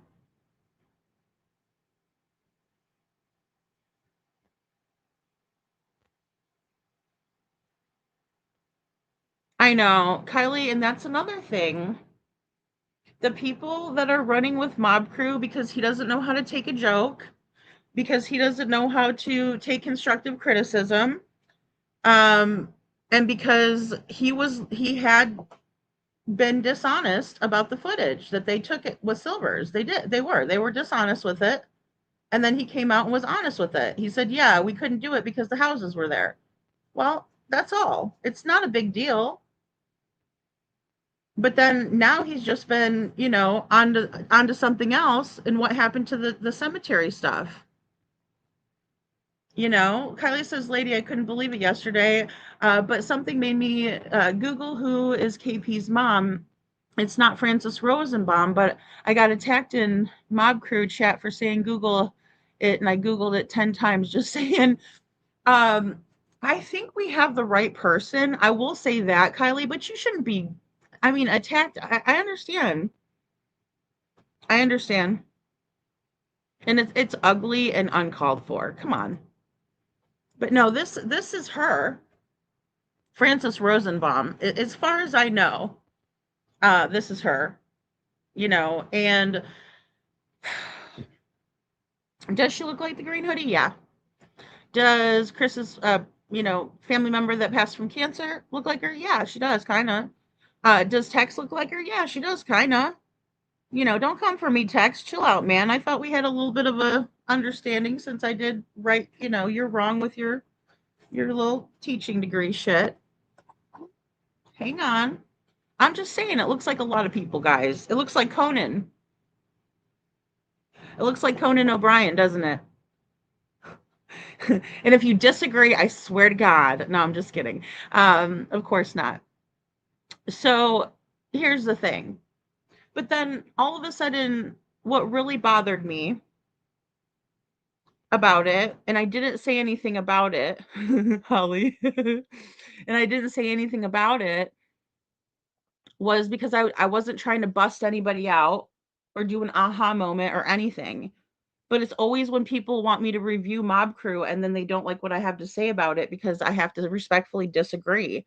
with some of what is being said. And it's not because I don't like somebody, it's because I have to say that because you're asking me for my opinion on my platform and my show. So of course I'm going to say what I think, right? But I didn't that night. But when we're looking at Carrie reviews and she's reviewing that same footage and Mob's acting like he just figured it all out, I mean, maybe he was unaware. But to me, with all of the subscriptions that he has and the viewers that he has, to elevate a smaller creator, I don't understand why he doesn't do that, and why he feels the need to bash the smaller creators or come after us for telling the truth, or even take their content and make it like he figured it out. You know. So, and many of us have been attacked because of the things that Mob Crew has put out. You know, and so it's frustrating. But again, this photo, in my opinion, is one that resulted from the 3 a.m. lights. And Mob Crew has been working on that. We know that. Justin from Clutch Them Pearls was working on it also. And that is where the screenshot was taken. There was no push for, and this is for you, Kung Fu Ange, there was no push to get Justin onto Nancy Grace.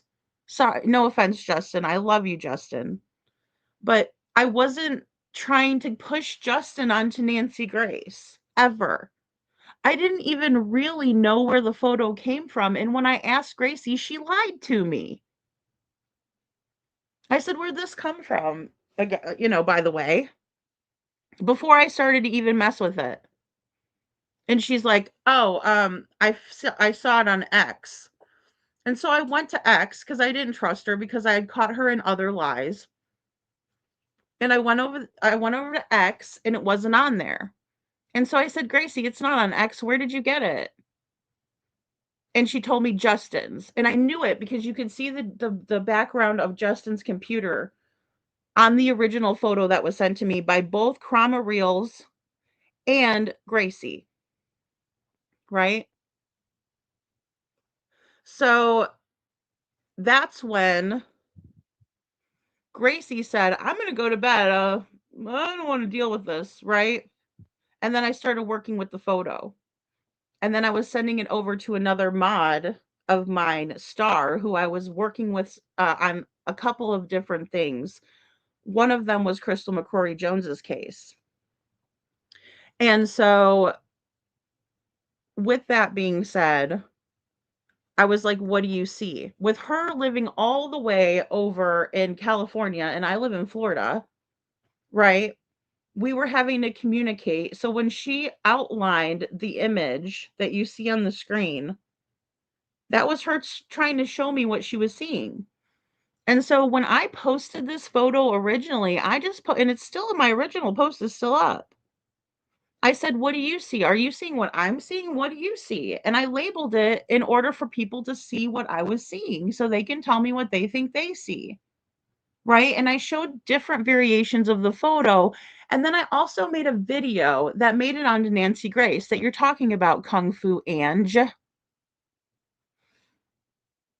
So before you start talking big on a situation that you know nothing about, you need to check yourself because you look stupid. You look ignorant, like you don't know what the hell you're talking about. You weren't there. You had nothing to do with the process. Now, going back to Grimy Crime Chronicles, I do have to agree with Ange on her assessment there. So she must know who this person is or has done some research on her or something. Because it does puzzle me why they're giving her any kind of time of day, especially because she was heavily involved with all of this. She was on the whole phone call with Terry Lynn and talking to me behind the scenes. She was one of my mods, and I introduced her to Terry Lynn for the record. So again, y'all talking about shit you don't understand or know about because you weren't there. And it's annoying to people who were, or people who want to be truthful about the situation. I also sat on the phone listening to her bellyache and crybaby and crap and probably lie her ass off about her daughter to me. Just on and on and on. And talking shit about Justin. Oh, he won't make a tribute video for me, but he knew Nikki. So I said, well, I don't mind making you a tribute video because that's what I do. If my friend is hurting, or a perceived friend, because that woman is the epitome of evil. She is so insidious. It's not even funny. But go ahead, keep messing with her. See how it works out for you. Let her go manipulate you guys some more, because she's done a real good job of manipulating you. And I have to just sit back and say that well done. You know, I'll give credit where credit is due. But she's over there manipulating the heck out of you guys, because she was not only knee deep in the crap, she was up to her freaking chin in it. Right? Everybody wanted credit for the picture until all the heat came on from the hate channels, and then none of you wanted a piece of it. I was the last one standing with it proudly, and I still stand with it proudly to this day. And I will. And I will. Because there's no other reason why these people would be so up in arms if this picture was nothing. If it was a blob, no one would talk about it. It's just a thud. It's just the blob. It's just a thud. Can imagine why I wouldn't go checking on him. 15-year-old boy. You ever heard of knocking Katie? Unbelievable. Unbelievable. So yeah, she was in it big time. And when I told those women that they were bat crap crazy, oh God, the FBI is going to be at your door, lady. The FBI is coming for you, Lady Freedom. Oh yeah, right. Where are they at? Because they're still not here. And if they were, I would make them a Keurig coffee and invite them to sit down and say, what can we talk about? Because I'm not scared. I didn't have anything to do with Sebastian disappearing. Someone did. Someone that doesn't like that photo. A big group of them that really want to exile the one, Lady Freedom, that put the photo out from Justin. At least she got that part right. It's ridiculous. And then you want to act like you had nothing to do with it? Grime? That's why your name is Grime. That's why you don't have a channel. Because of that grimy crap that you pull. Hey, Polly's Cookie, she says it was a trash truck. Mm-mm. No. Not a trash truck. Not a trash truck. Two light sources moving independently through the common area is not a trash truck. The trash doesn't come until 5 o'clock in the morning.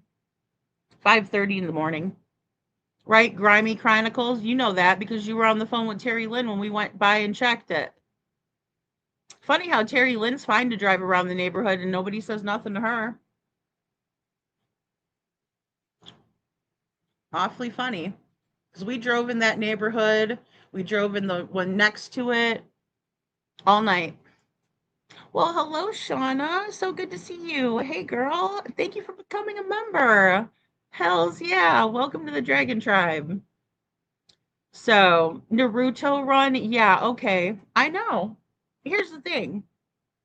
I have that video. I want to show you guys because I didn't show you guys on the daytime. We didn't see it. But check this out. This is just a little short. And I did take pieces from hindsight on this. And we went home straight from Texas Roadhouse. And we were home for approximately 15 minutes before he took the trash out. What would you like our viewers to know about your son? All right, guys, this is the Reels interview where Katie actually did an interview solo. It was her first solo interview without Chris. Okay, guys, and this is where she's going to talk about the Naruto run. This is where she sets it all up in the very beginning. Right? So that first piece was hindsight. They overlapped the video with the audio from Katie and Chris talking to Heather PI. This is Katie. Sebastian, he is high functioning autistic. He loves animals. He loves video games. He loves fishing. Green tea. You're so goofy. He's typically a very, very sweet boy. He can be quite temperamental, though, if he's overstimulated or if he's stressed out. He has a unique run. He runs like the Naruto anime character. And he is on video, and the FBI was able to clear it up and confirm that it's him. Even though you can tell it's him from a mile away because of how he runs, it's just, you can tell from his mannerisms. The second you look at it, it's him running, but still. It's him running, but still, it's just his mannerisms. Just the way he runs, like Naruto. No, he doesn't, Katie, you lying sack of sh. And then here you are on national television with Duper's Delight. Right? That's still the same thing you're telling Heather Cohen. He runs like a kid. He runs like anybody else would. Right? Because running like that isn't ergonomically correct, first of all. I want everybody to do the fucking Naruto challenge. I want you guys to go out there and I want you to swing your arms behind your back like Naruto with your whole body moved forward and see if you don't fall flat on your effing face. Okay, I'm sorry. I'm sorry. It just bothers me a little bit. First of all, that forward momentum is going to make you bust your butt. Okay? So again, I'm just kidding. Don't do the challenge because you'll bust your butt. We don't need people busting their butt and saying, lady told me to do the challenge and now I busted my butt. Okay? Hey, Jilly. I know, he's so young, so it's something that, you know, if he always ran like that, it would have, yeah, it would have been showing there, right? But it's a very awkward position to be in. We're talking about a cartoon character versus a human child, you know? So, Katie is very off. Yeah, quite temperamental, right, Lover Girl? Why would you even say he's quite temperamental when she had minutes to talk about him? Yeah, it's the most important thing, time to share or thing to share. And, you know, I think Peter Hyatt said it as well. You know, you can see the blaming of the person who's missing. No, I know, but I think some of this is strategic, right? Because back then, she's absolutely setting it up, right? She's setting it up. She never talked about Sebastian taking out the trash until Chronicles of Olivia. And Chronicles of Olivia aired on YouTube. Let's see. Chronicles of Olivia. Sebastian Rogers. All right. So 2 years ago. Oh, I was like, why is it only 8 minutes? It's because I was watching it. I was like, it was more like 20, wasn't it? All right. So March 18th. Oh, look at Chris's face. Look at his face. This guy. He just looks, in my opinion, guilty. Right? Like he just got caught with his hands in the cookie jar. Uh-oh, here comes mom. Katie won't even look up. You know? Yeah, exactly. Exactly, Sam. Yeah, gravity comes in, gravity comes into play on that one. And Lori, I can't help but think when I'm looking, I mean, yeah, the baby curl is coming coming in strong on this one, right?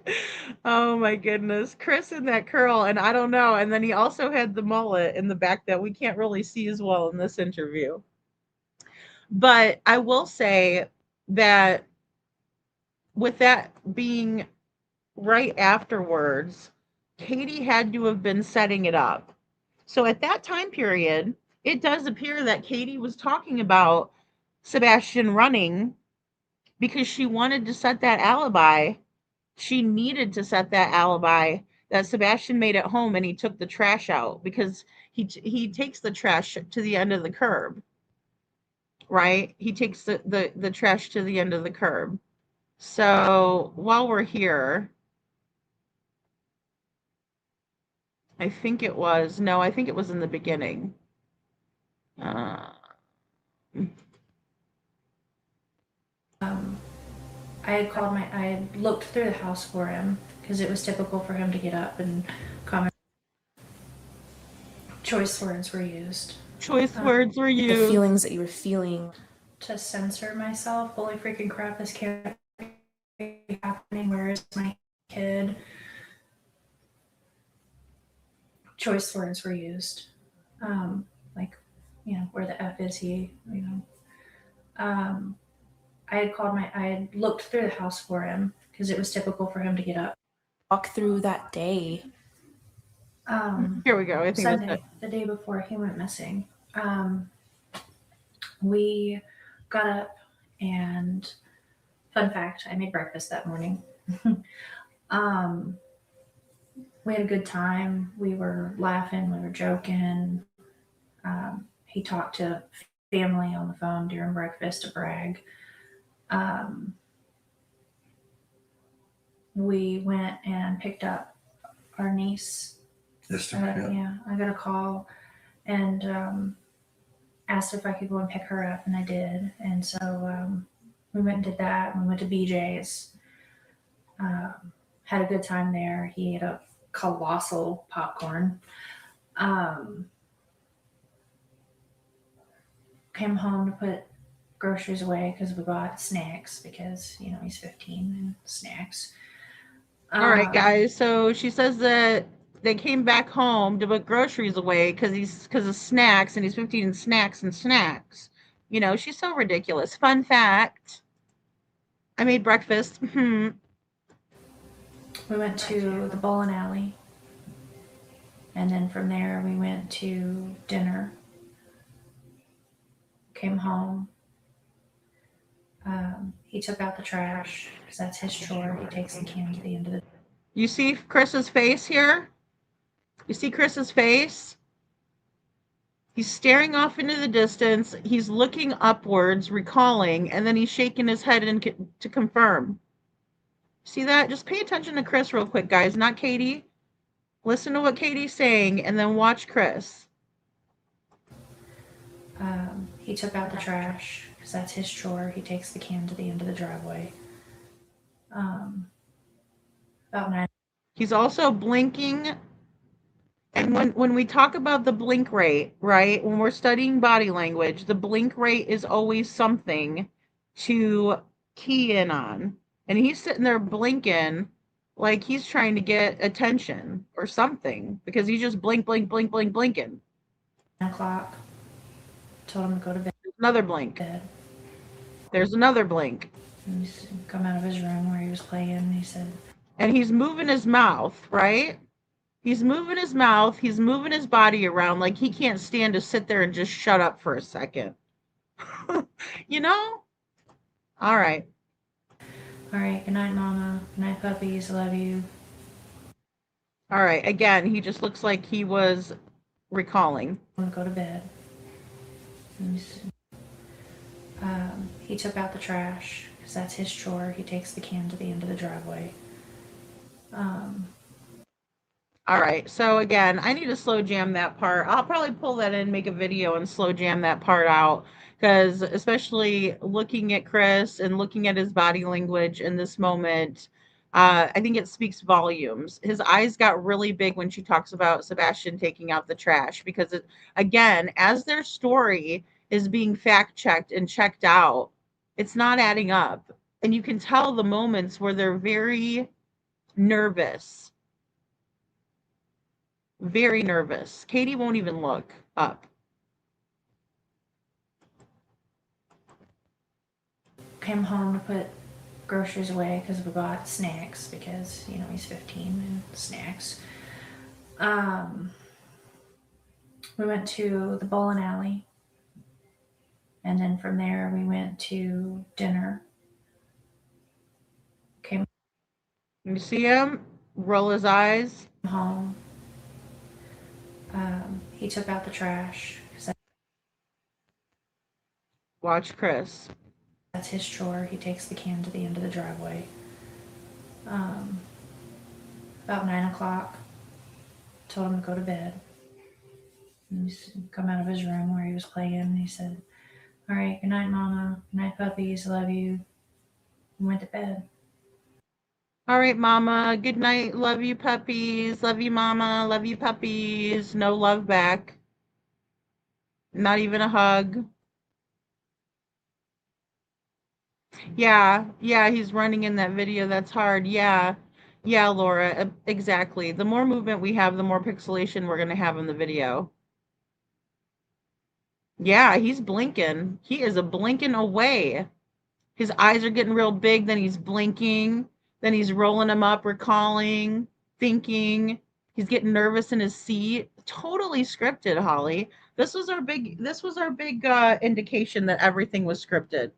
That everything that was being said was a group effort and not independent accounts of what actually happened. It's almost like he's running through the story through his head and confirming her. Yeah, Commander Turkey, absolutely. Absolutely. And he's very serious and focused right now, even though he's staring off into the distance, right?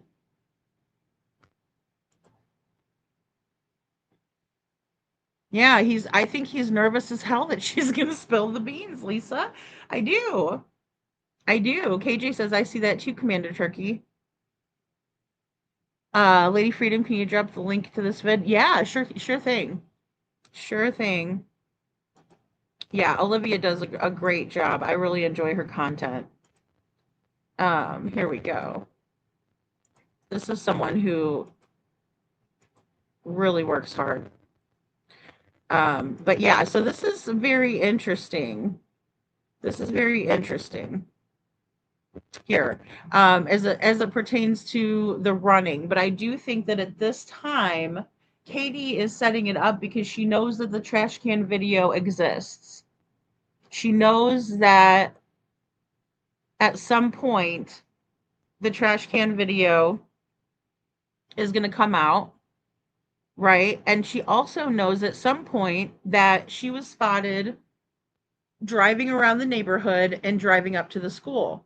And she talks about that here as well. Driving up to the neighborhood, driving up to the school. I think it's here.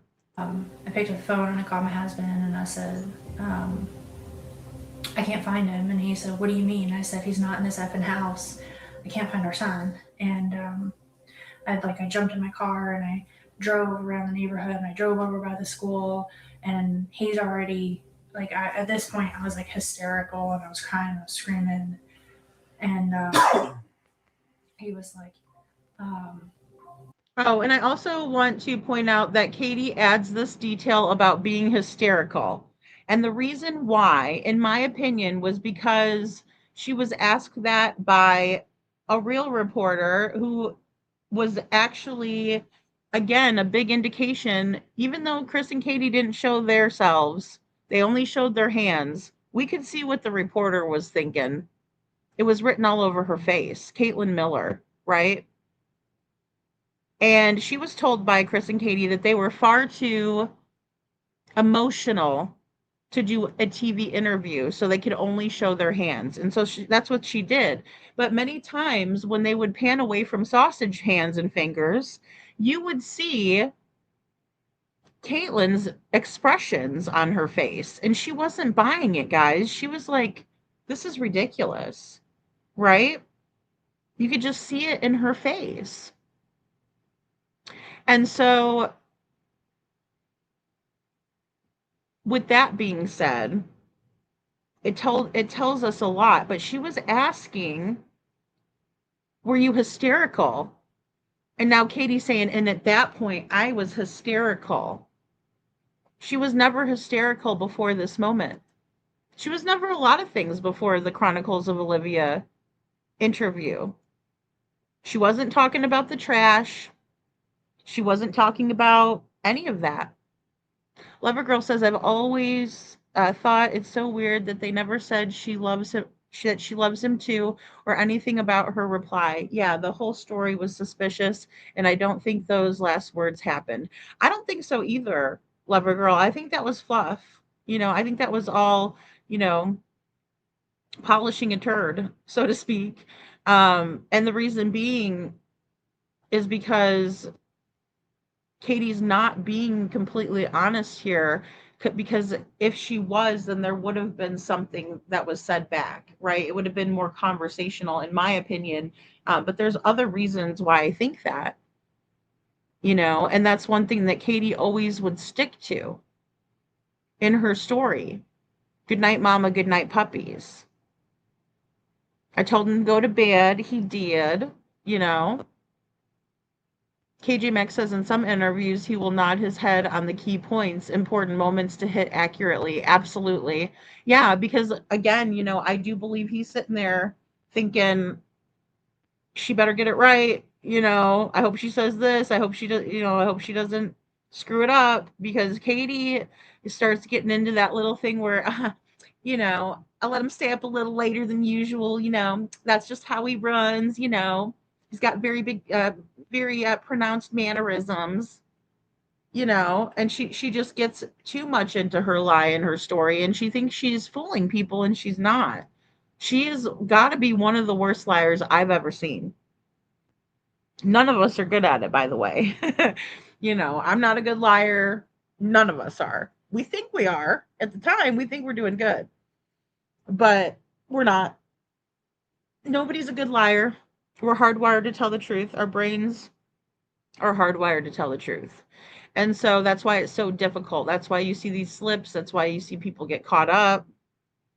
It's because it's very difficult to lie and carry a lie. And especially a lie to this magnitude, especially the compounded lies, right? One after another, because you have to, cover that one. You have to cover the other one. You have to remember what you said the first time. It's exhausting, and I just don't see how they're carrying this burden the way that they are. It's a very heavy burden. Yeah. Yeah, exactly. They changed their stories around. They absolutely did. Already what, KP? Yeah, I know. I know.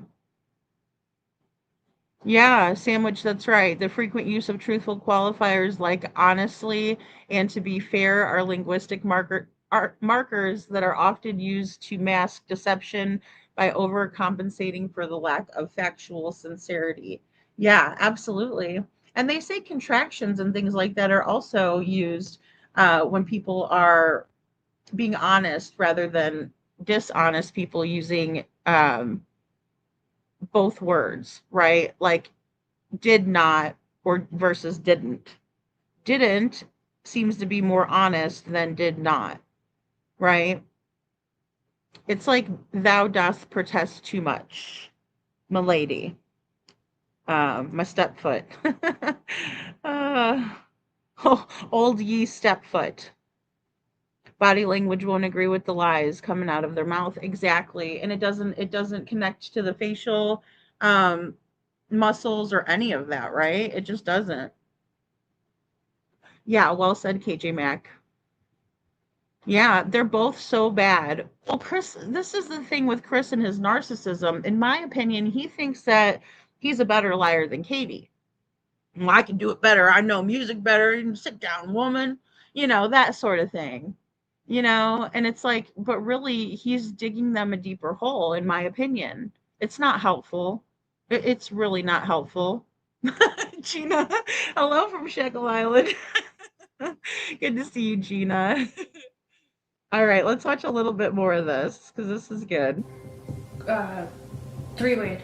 He three-wayed law enforcement and was telling them, like, our son is missing and we don't know what's going on. And he was like, go back to the house. They're on their way. And I drove back to the house. And 20 days later, we haven't found him. Yeah, I can't even imagine how stressful that is. And also, like when we were driving up here, like this neighborhood is so pretty and nice. And do you think, has he ever like walked away before, or like has that ever happened? It's just no, first time. He's not a child that wanders. He's not one that is He doesn't have a history of being an eloper, which is common. And I have friends with children on the spectrum who do struggle with elopement with their children. But no, Sebastian, that's one thing. It's always been a blessing. He's not been an eloper or a runner. His primary areas are like social and emotional dysregulation issues and things like that. But he's very smart. He's functional. Okay, and again, I just want to point out, that Katie was talking about her driving around the neighborhood, driving to the school, because there was some footage of that. And even Chloe P.I. talked about it later on Web Sleuths, talking about the fact that there was camera footage of Katie driving through the parking lot, but she never got out to look. She never went into the school. So Katie at this point is,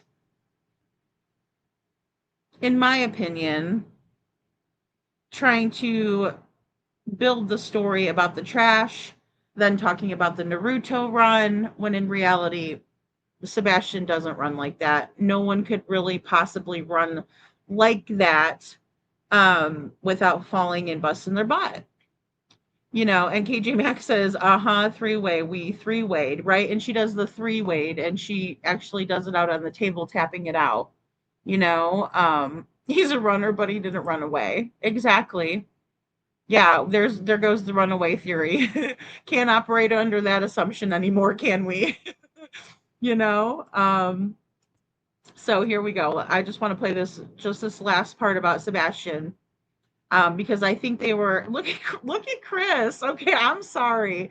I'm really not trying to like but every single time I pause on his face, he looks like he stole a cookie from the cookie jar. Does he not? Am I getting it wrong? But I really do. I'm looking at him and I'm saying, looks guilty to me. Oh boy, Mr. Foot. All right. And I can't really see any like scratches or anything. And of course, this is more of an older video, or excuse me, interview after Sebastian went missing. Overall, he's a pretty happy kid. I mean, he's a teenager. He's coming into his hormones. He's angry that he's growing a mustache, but for the most part, he's a happy kid. And what are your theories? Like, I'm sure your mind has thought of every possible thing that could have happened, but is there any theory that you can talk about that you think? Sorry, guys. I just want to go back to this really quick. So I don't know where they got this photo of Sebastian from, but they made him look like he was 8 years old or 9, maybe even 10. In my opinion, I mean, it is a younger picture of Sebastian, but then what's with this bit? I don't know if that was a different picture that they put together or did an AI of or something. But again, it looks like the optimism photo because there is the bruising on the neck area. But then we also just see a black shirt, which is not the optimism t-shirt. And we've always kind of pointed that out, but I wanted to point that out again. It's like, I'm sure your mind just thought of every possible thing that could have happened, but is there any theory that you can talk about that you think? What I can tell you is with all law enforcement, with everybody that's involved, there's nothing that's been eliminated. Everything is on the table. Everything is being looked at from every possible aspect. Everything from he got out and walked away and was outside of the search radius before we started searching to the worst. And that's currently where we're at. I mean, it's really trying not to go down that road because we're gonna find him. Speculating causes problems. Assumptions cause issues. Assumptions cause issues. Like, I mean, if that's not a threat, okay, so I can't because we'll just keep on watching it. This was such a good interview, but there was so much in there. And then he talks about the biker world, and it was hilarious because I think I don't know if Olivia does all of her own editing, but she seems to have edited that part, and it was really funny. She just cut him right off because he was sounding like a dummy, in my opinion, and I didn't want to hear it, so I was glad that she cut him off. All right, so moving on to something that I'm not sure that the day people got a chance to see. And again, if you ever want to watch these without commentary, I do have them in the video section. Because these are really important to kind of revisit some of this information, especially with more speculation surrounding the green hoodie. Now, do I think that the green hoodie could be involved? I do. And I always thought that the green hoodie was supposed to do something but didn't get a chance to because something went wrong. And maybe it was because they came up to the car, and I do think that that's part of the reason. I just don't know that there's going to be a whole bunch of people involved, and that's because it wouldn't be smart. And we know that historically the Proudfoots moved together, and the Foot Clan, so to speak, because if his dad's not involved, it wouldn't necessarily be the Foots only, right? It'd be the Socks too. And so, in my opinion, I don't think that they're going to sub out a whole lot of this work, in my opinion. But I could be wrong. I do think that maybe some of those people were supposed to be involved and then they weren't. I can't see there being a big commotion like the 3 a.m. lights at the house that night if it wasn't for the purpose of taking Sebastian out of the house. So again, I'm stuck in a lot of different spots. But here's something I've put together and something interesting that I thought we should look at.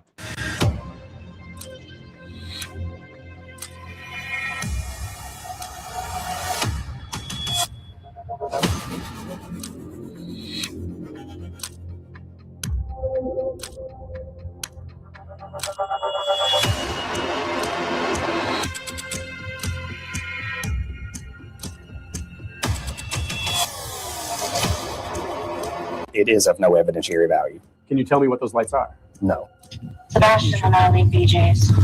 Your sisters went their own way. I don't know. Thank you, They Canadian. left It's good to see you. I did not insinuate a name. I didn't say who. And it was just me and Bubba that left together. So you and Sebastian leave BJ's. So We used LI 360 to give exact timestamps to the law enforcement. It was before noon. gotcha. Okay. Before noon at Okay, so the one thing that I want to point out is that Chris says it was before noon, right? That BJ's and everything happened, and they went back to put the groceries away or the snacks, whatever they had gotten that morning at BJ's or early afternoon. But I just wanted to point that out, and I also want to point out that Chris and Katie are trying to stick to this narrative, speaking to Heather Cohen. BJ's. Yes. Okay. Law enforcement has the literal, Okay. law enforcement has the literal, to the second. We have been told we are not to give out exact times. And that Gotcha. came directly from law enforcement. We're not breaking that. But Right. And then Katie's talking about the Life 360. And then Chris automatically jumps in and says, law enforcement told us not to talk about exact times. Law enforcement cannot and does not and will not tell you legal advice, Chris. So try again. Like I said, they literally used my 360 and like They got the knew timestamps. that route I took. Yes. They knew how fast I went. They knew if I did any stops, which I didn't. They know, like they literally know every detail because we have upgraded 360. So they literally What and I hindsight? have a thing in my car with a camera. Yeah, the dash cam. It's not a dash cam. Oh, okay. Everybody's wrong. Okay. Okay, it's not a dash cam. That's why everybody's wrong, but you're refusing to tell us the details, right? You're saying you can't, that no one will let you, which is all bullshit. And, you know, I just don't think there are 7 involved, guys, or 8, unless it's somebody that has some knowledge that wasn't directly involved. Like, I'm thinking that Melissa, in my opinion, right, and you guys could let me know what you think too, might be somebody who maybe wasn't directly involved, but has knowledge of and has helped cover it up. So if we're talking involvement, are you guys talking about with a cover up part of it or direct involvement? Because I think that it's a small group, like possibly Katie, Chris, and then the other people in the house. Excuse me. I think it could be Katie and Chris, and then I think there were 2 in the car the night that Sebastian went missing. And those other 2 people, I do think are connected to the family. I don't think that Kathy Bowersox was part of getting Sebastian out of the house, right? Where I can see them maybe enlisting some help from others is if there was a handoff. But again, I think that they would all have to be directly involved in the actual plan, talking about the Bowersox, right? Because I think Terry might have been part of what happened if it was the 3 a.m. lights. And he could have even been part of, you know, Sebastian going with them if he sees Terry in the car, right? Or something like that. So I have to keep an open mind about it. But again, I just don't see them because I think somebody would have came forward with information if it wasn't just the family. Again, with the green hoodie and the yellow jacket, I do believe that the yellow jacket has a picture of Sebastian on his phone. I have not changed my mind there. And I do wonder if something happened with the green hoodie, like she wasn't supposed to show up there. Something like that. But I do know that Katie was taking pictures of Sebastian at the table, and somehow one of them appears to have ended up on the yellow jacket's phone. So that's very curious to me, and I cannot forget that. I will tell people what it is, but all they need to know is in this vehicle, there was something that recorded a video and audio. But law enforcement had multiple sources to confirm everything. Sounds like a dash cam to me. Okay. Up to and including voice and video. Okay. And they said that the cameras were shit. That they weren't really able to see a whole lot of any. He showed Seth a clip of it after his little "I haven't seen proof of life" comment, even though he had. Yeah. All right. And again, I want to point out too that Heather is talking about the cameras at BJ's, not at the Texas Roadhouse. Proof of life comment, even though he had. Yeah. Which did he tell you about that? About what? That his little comment, he hadn't seen proof of life since Friday or Insinuating that Thursday or Friday when I last saw or heard from my son. Yeah, I'd heard about that comment. Texas Roadhouse. They showed when they walked out of Texas Roadhouse. Yeah. He has seen a video of Sebastian at the fucking house Sunday night taking the fucking trash out. Right. from inside Michael. In an interview along. All right. And so he's talking about Sebastian taking the trash out, that there's a video of it, that Seth saw the video of it, but Seth said that he couldn't tell what was on the video. And even the people who have the video, the neighbors across the street, said that they couldn't tell if it was Sebastian or who it was. Long time ago. Mm-hmm. Law enforcement does not want that information out there. I am not releasing it. Just know the last time I saw Sebastian was early February. So law enforcement, again, Chris is hiding behind law enforcement and saying that law enforcement doesn't want us to know when Chris left for his job in the crane in Memphis. He gets very angry about that when anybody asks about his alibi or where he was, about his truck. He can't stand it. But listen to what he says here. Until I came home February 26th. That's all I can tell you. Okay, I understand. Right. So, okay, no, nothing to see here. No problem. But he just said that he left early February and then he didn't see Sebastian until he came home on the 26th. And then we have the 3 a.m. lights on February 26th. Diane says, Lady Freedom, thank you for advocating for our missing kids. Oh, you're welcome, Diana. Thank you for being here. If this was taken out, the trash video was clearly Sebastian. Ellie would have had that all over the media. Yeah, I think so too. No reason not to. At least 2 people know where Sebastian is, in my opinion. Yeah, at least 2. That I'm with you on that. I at least think 2 are involved, right? Yeah. Thank you, Diane. Yeah. So here's the thing. I agree with you 100% on that. They came out so quickly and said, no, Green Hoodie has nothing to do with this. Green Hoodie has nothing to do with this. So, yeah, I think that's a very strong point. They probably would have showed it to us and said, "Look, you made it home." Because why would they need to not show it to us? So, yeah. Yeah, I mean, it says a lot, doesn't it, Sandy? Yeah, I don't know why they're so secretive, Scranton. I don't. I don't. Yeah, just know. Exactly. Exactly, Gina. Just know, right? Yeah. Yeah, and they're always using that, overly convincing language with us as if they have to, um, well, as if they're trying to BS us.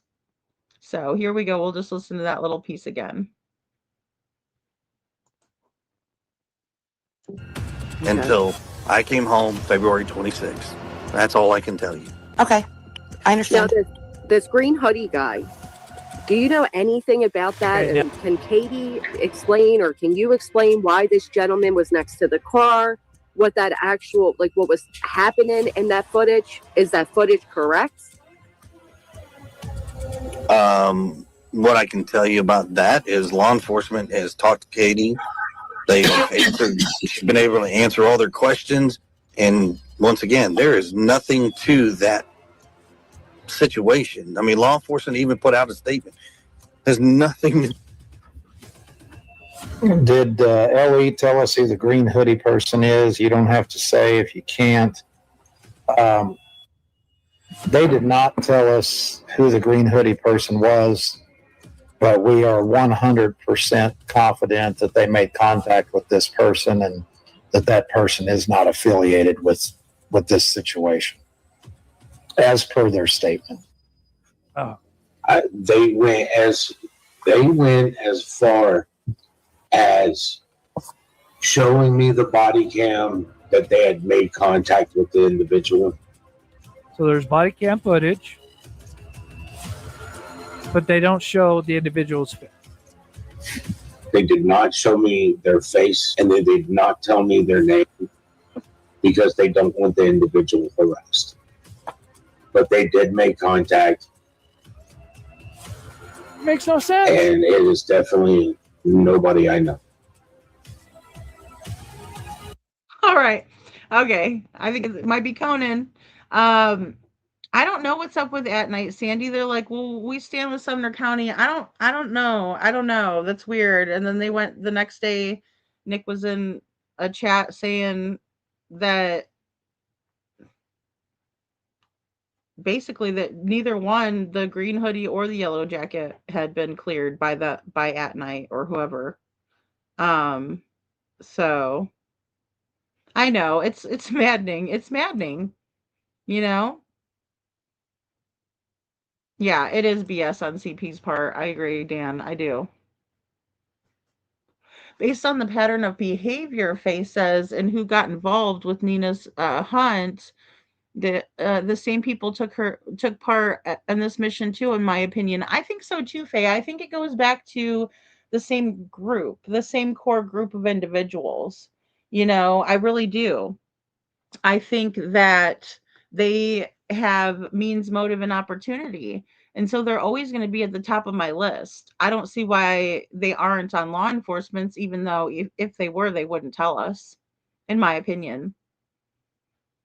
And no, I don't think so. I don't think anybody that she's ever been on a panel with has enough, cojones to say it or to ask. Like Scranton says, has anyone ever asked KK what she was telling Sebastian at the Texas Roadhouse? No. And Pollyanna Thompson ain't going to say it. They're not going to ask that question.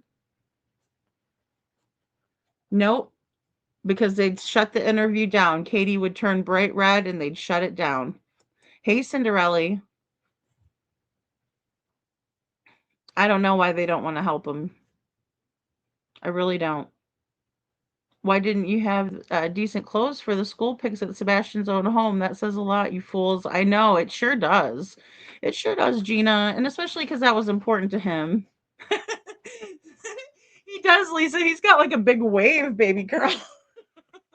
He's got like the curl. It's too funny. But I mean, it's weird because the green hoodie looks like a lot of people, and it's weird too because they also look like they could be a man or a woman, and I think that's what's so intriguing about the green hoodie.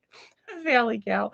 I think that's what's so intriguing about it because look, I mean, it looks like damn Conan O'Brien, and I mean, again, it's just it's so bizarre, but it also does resemble Katie's mom, right? And then we see her hair here. She does not have short hair that I know of, but she could have at some point. And again, here's another picture of Katie's mom that we see. In comparison to this picture, we know both of these are her, right? And then we know this one's her. So all three of these are definitely her. Definitely not her. No, I'm just kidding. But then here's the green hoodie. So there's like a three-way comparison, and also, the stats, how what her stature is. White, red, or auburn hair, right? And then we have 5'7", 140, brown hair. I think she's more than 140. I'm not trying to be rude. Brown eyes. We can't tell what color the eyes are of the shim. We don't know. Yeah, I agree. Green hoodie does look like Carly's son at some points, but he wasn't in town. I know. And see, that's the thing. I think it looks like a lot of people. So that's what's so hard about it. Happy birthday to you.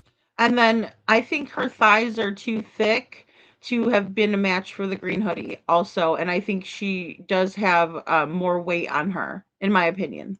That's her singing happy birthday. Although women fluctuate. Birthday to a child. Disturbing. Mr. Proudfoot, what happened? Mr. Proudfoot, what happened? Miss Proudfoot, what happened? Right. So, I mean, it's just all interesting. I'm not going to proclaim to know who the green hoodie is, or what they were doing at the Texas Roadhouse, other than we know that they used the bathroom. They waited by Katie's car too. Kind of came out of the bushes. There's a lot of parking in the parking lot, so that's not something that's completely unusual. The fact that people were using cell phones that night is not unusual to me. Everybody uses cell phones, right? So, neither was CP, exactly. Scranton. The gray Honda. Yeah, and that's the thing. I mean, I think we can identify what the yellow jacket was wearing because hindsight played the video where you can see that it's him driving. Oh, for crying out loud. I'm not going to get the right make and model, so I'm not even going to try, but it was an SUV. It was a white SUV and a Zenith or something weird. It was some kind of weird, I don't even know, expensive SUV that he was driving. And, you know, it's worth looking into and continuing to look into it, because there could have been some things, you know, that we've missed. And also, there could be a connection. Look, I've said it from the beginning. I would absolutely be looking at anyone who made contact with Katie at the Texas Roadhouse or otherwise that day. But at the end of the day, it all comes back to Katie because she was the last one in the house, you know? But do I think it's a grand conspiracy where there's a lot of people involved? I don't. I think they kept it in the family and maybe got one outside source, and that could be why, one or two even, with the maybe even with the green hoodie and that guy with the yellow coat. They could hold some answers, because maybe that's, you know, the people that brought Sebastian to some sort of a school or something. But do I think they enlisted the help of Katie's mom? I don't. I don't think the green hoodie is Katie's mom. I don't think that the green hoodie is Chris's deceased family member. I don't think that the green hoodie is Tex. Hey, Peggy. So I just don't. And but I do. Mama thinks it is Tex. But no, I do think. Yeah, I do. I actually have one in the back office here. Let me look at it. Get it for you guys.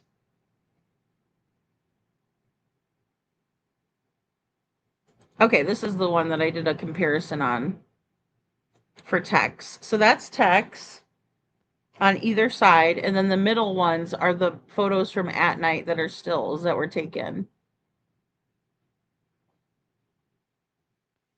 So, and then I also did one with Katie's mom, just for good measure, you know.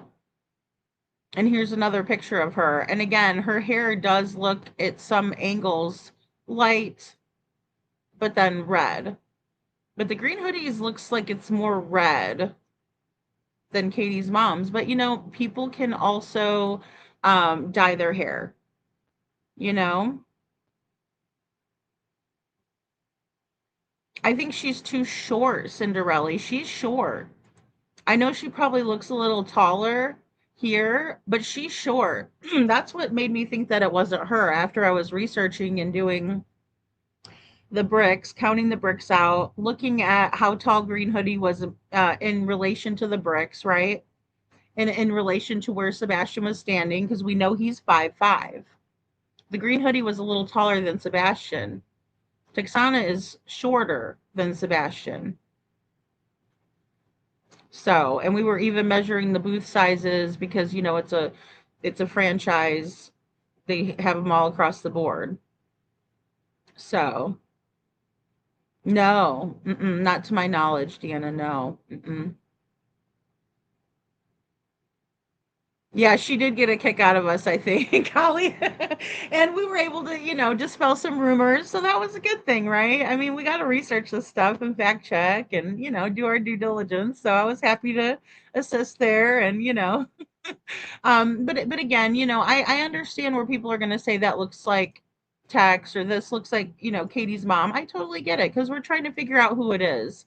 But I would be really, really hesitant to just jump on any type of a bandwagon either way, because honestly, none of us know.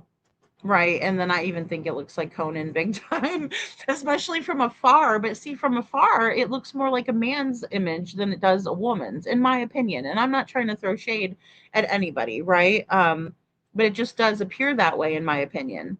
Oh, thank you, Mama, for gifting a Lady Freedom's Raw Narratives membership. Oh, thank you so much. If you got a membership, please say thank you to Mama and welcome to the Dragon Tribe. How awesome is that? Could it be photoshopped? We know Green Hoodie is a real person, but could the video have been messed with? I mean, Dan, that's my problem. So, like what I was even saying, because I know Shauna was talking with Jen and I on the live, and we were trying to compare and make sure the timestamps were all correct and everything. We were talking about that. And I said, you know, the one thing that really sucks is that we've never gotten to see the Texas Roadhouse from the beginning to the end without any edits in it, right? It was edited. Dog's team obtained this video and then they did edit parts out. They zoomed, or not even edited parts out as much as they would zoom in on certain situations that they were wanting us to see, and it was pieced out to us. We never got the raw videos, so we could take it and piece it out ourselves, and do our own analysis on it. And so we are dealing with a video that has been messed with. Not in a ill will or anything or malice. No, but it is not the raw video. We have to remember that. The same thing goes for the lights video, guys. Unfortunately. So in my opinion, when I'm looking at this video, either it's so heavily pixelated because they've had to zoom in, and the green hoodie is looking around a lot. So there's motion, a lot of motion, and that'll create blurred images. You know, even when we try to stop it, you know, or slow it down, or stop it and snap a still. So again, that's another reason why we get something like a negative looking image when we look at the 3 a.m. lights still, right? The one that's back here behind me, you have two different versions of it. So I wish we could get the full video, Lover Girl. I do. I really do. I wish we could get some different camera angles. It would be really interesting to see that. I would think that we would see that if there was a trial. And I hope that there is. I understand Dog's team looking at it, but I mean, could someone have messed with it before? I don't think so. I don't think so, Dan. No, I don't think so, because I don't see why Texas Roadhouse would want to do something like that. I don't. Oh, I know, buddy. Do you want to go outside? Hold on. Let me get him outside real quick, guys. Okay, I know. Here.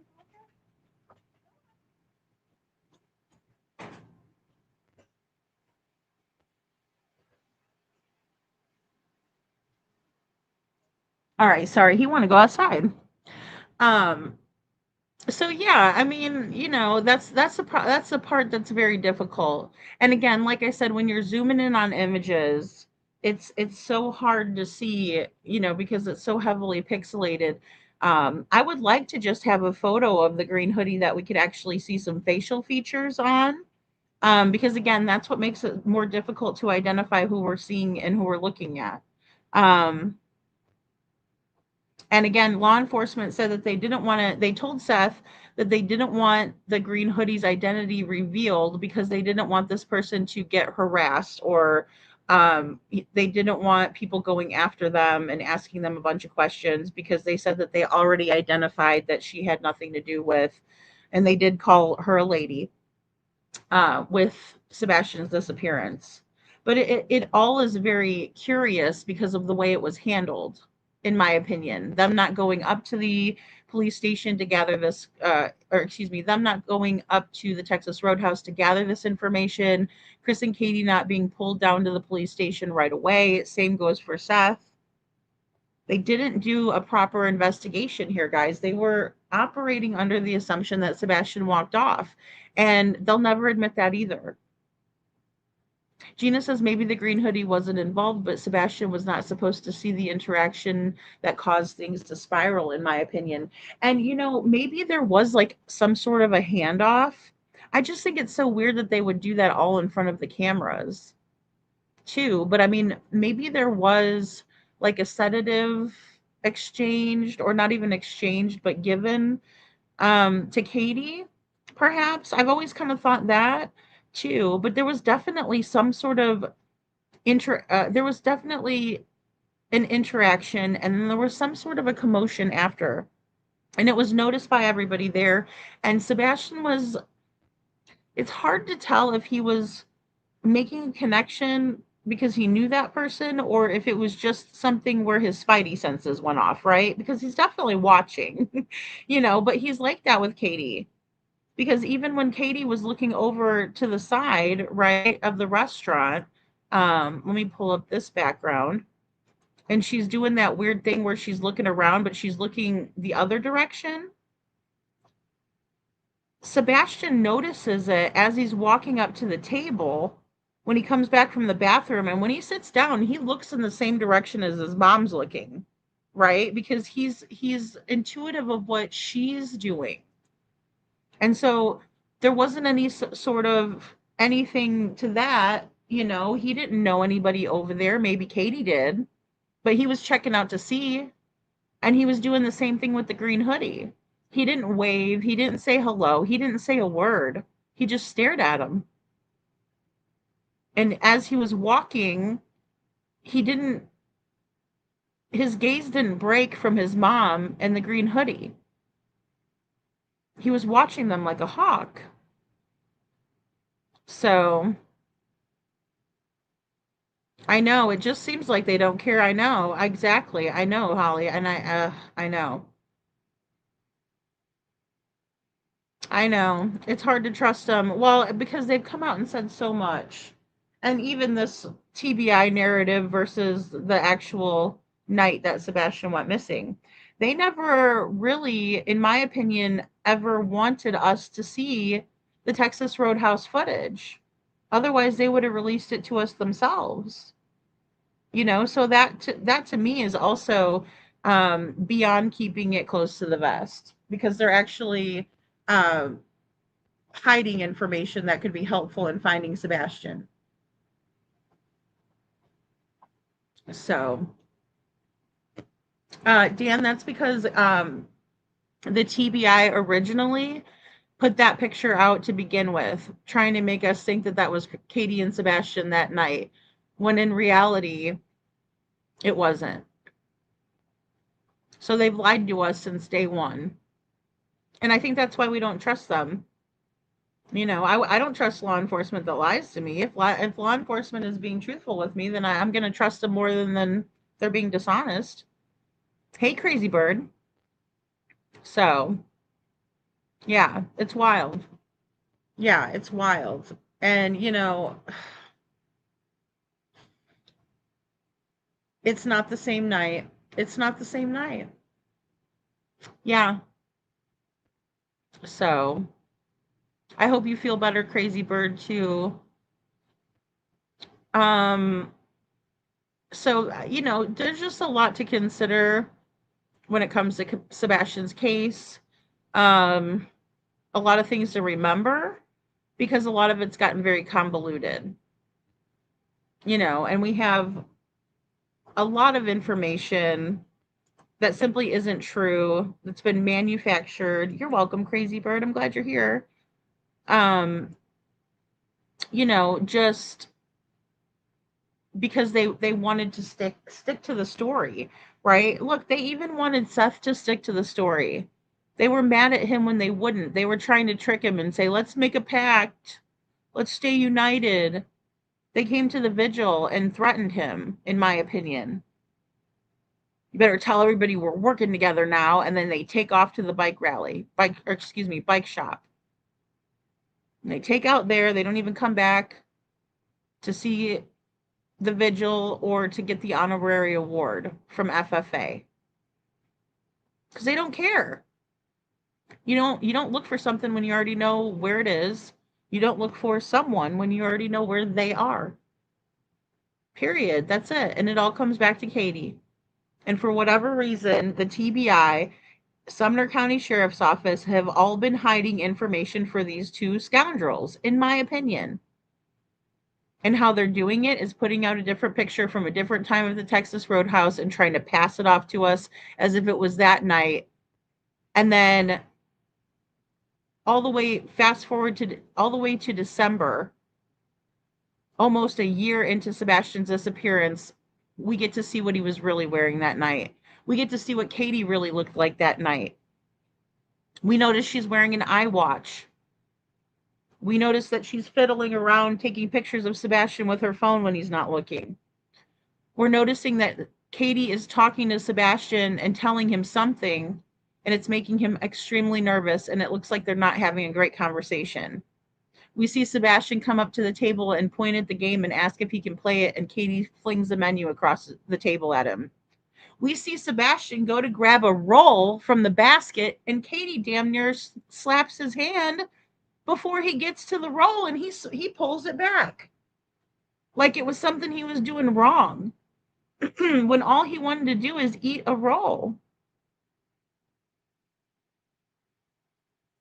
Talk about dysfunction. And then the whole bit with the fork, and she's taking a bite and telling him off. The way she treated the waitstaff, they didn't want us to see any of that. They were hiding it for Katie.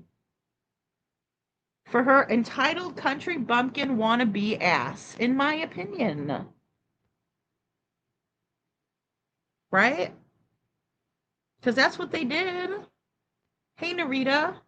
That's what they did. And it's like, I don't have a good reason why for you guys. I don't have a good reason why a sheriff's department would alter an image of a missing child to show that he didn't have bruises where there were bruises.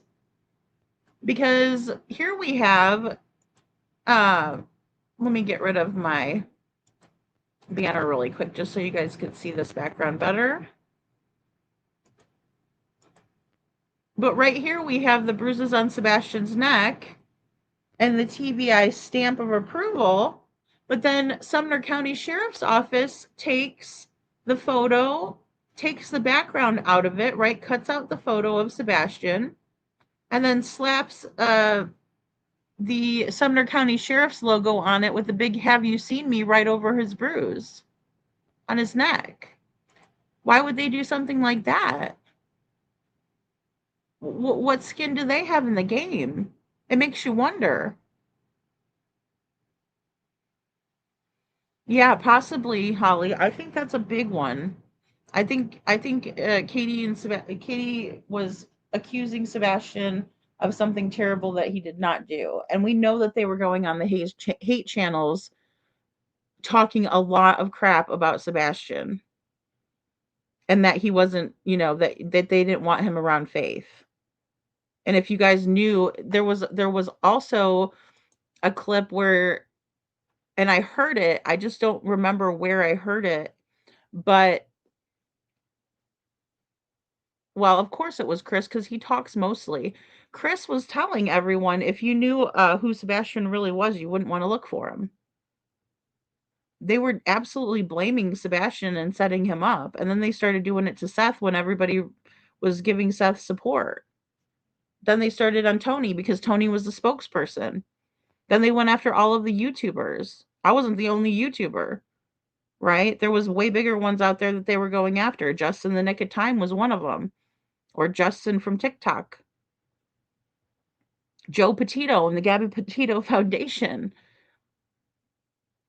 Because Joe agreed to come on panel with Seth on his YouTube channel and talk about missing kids.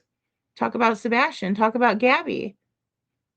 He had to cancel the interview because the Gabby Petito Foundation was under fire by all of these haters from YouTube. All of Chris and Katie's people on YouTube. So it's awful, but these are the things that we have to remember, that they were probably telling other people and telling people that Sebastian had behavioral issues.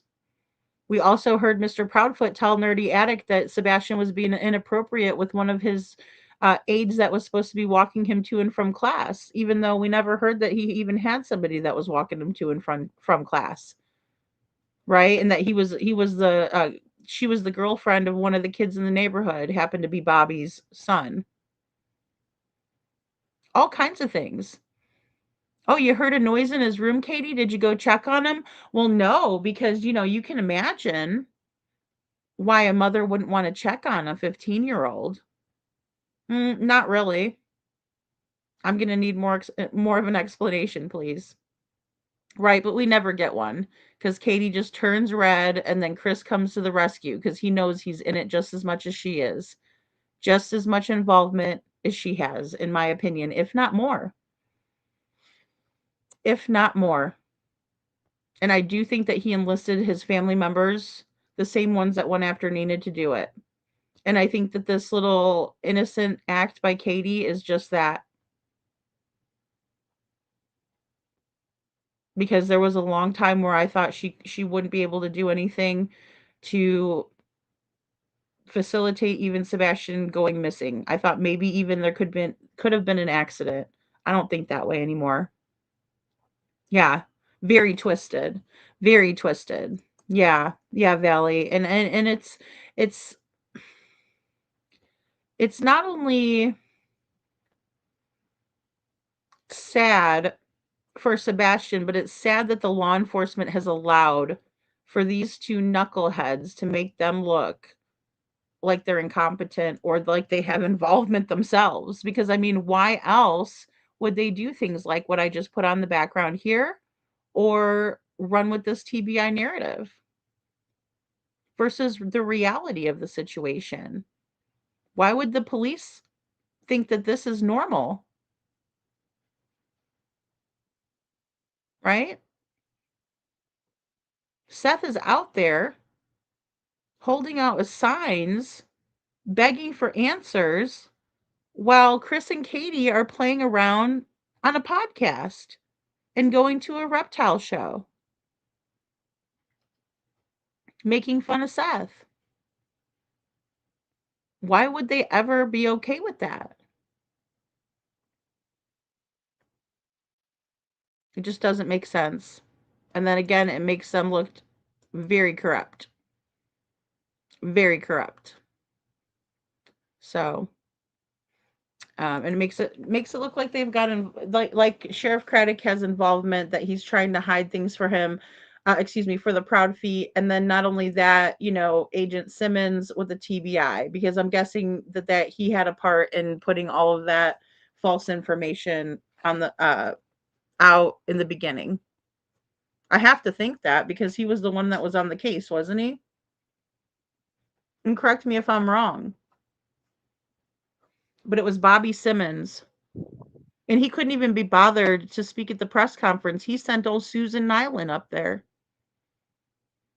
Again, not normal. Not normal at all. But it's far from normal, right, Lori? In my opinion, she says. Yeah. She already broke the law when she let Sebastian be with her mother. Didn't seem to bother her. Exactly. Exactly. And I think that's a lot of the reason people are wondering if, Katie's mother has involvement too. Gina, you're right. Yeah. Yeah, I can see why people would think that. They're thinking that because, Katie was allowing for that, and because those people are all right with hurting little ones or young people. And, if she's willing to do that without any care in the world, then there's no telling what she's capable of doing, So, that's right, Sandy. We are proud of Seth. I mean, I'm very proud of Seth. Sandy says, Sebastian, your dad loves you. We're so proud of him. Yeah. Yeah. And I mean, he's just been out there looking, right, Sandy, and just doing everything he can. So yeah, we just need to keep supporting him. I mean, I'll support anybody that is looking for Sebastian, but I've also gotten to know Seth on a greater level. So yeah, it's just I know 100% he had nothing to do with Sebastian's disappearance and only wants to find him. That's what I know for sure. So, okay, Lori, I know I'm about to hop off of here because I just realized I'm almost 3 hours in. But I love the day crew. I love having you guys here, and it was so nice to, catch up and talk with you guys. I'm gonna try to get as many day shows as I can out before my trip. So that's the big push that I'm trying to do. So I'll see you guys tomorrow afternoon too, and then of course I'll be back on for Night Court tonight. Probably be about 11:30, 11:45 Eastern, depending on how the break goes here. But I love you guys all so much, and thank you so much for being here. Definitely come back and see me if you're awake later for night court, but otherwise I will see you guys all tomorrow afternoon. All right, guys, you all have a great day. Say extra prayers for Seth, Tony's family, Devlin's family, Sebastian, Devlin. Um, Aw, thank you, lover girl. Thank you so much. Aw, you guys are awesome. Aw, thanks, guys. Oh, you guys are the best. You guys are the best. All right, I'll see you guys all really soon.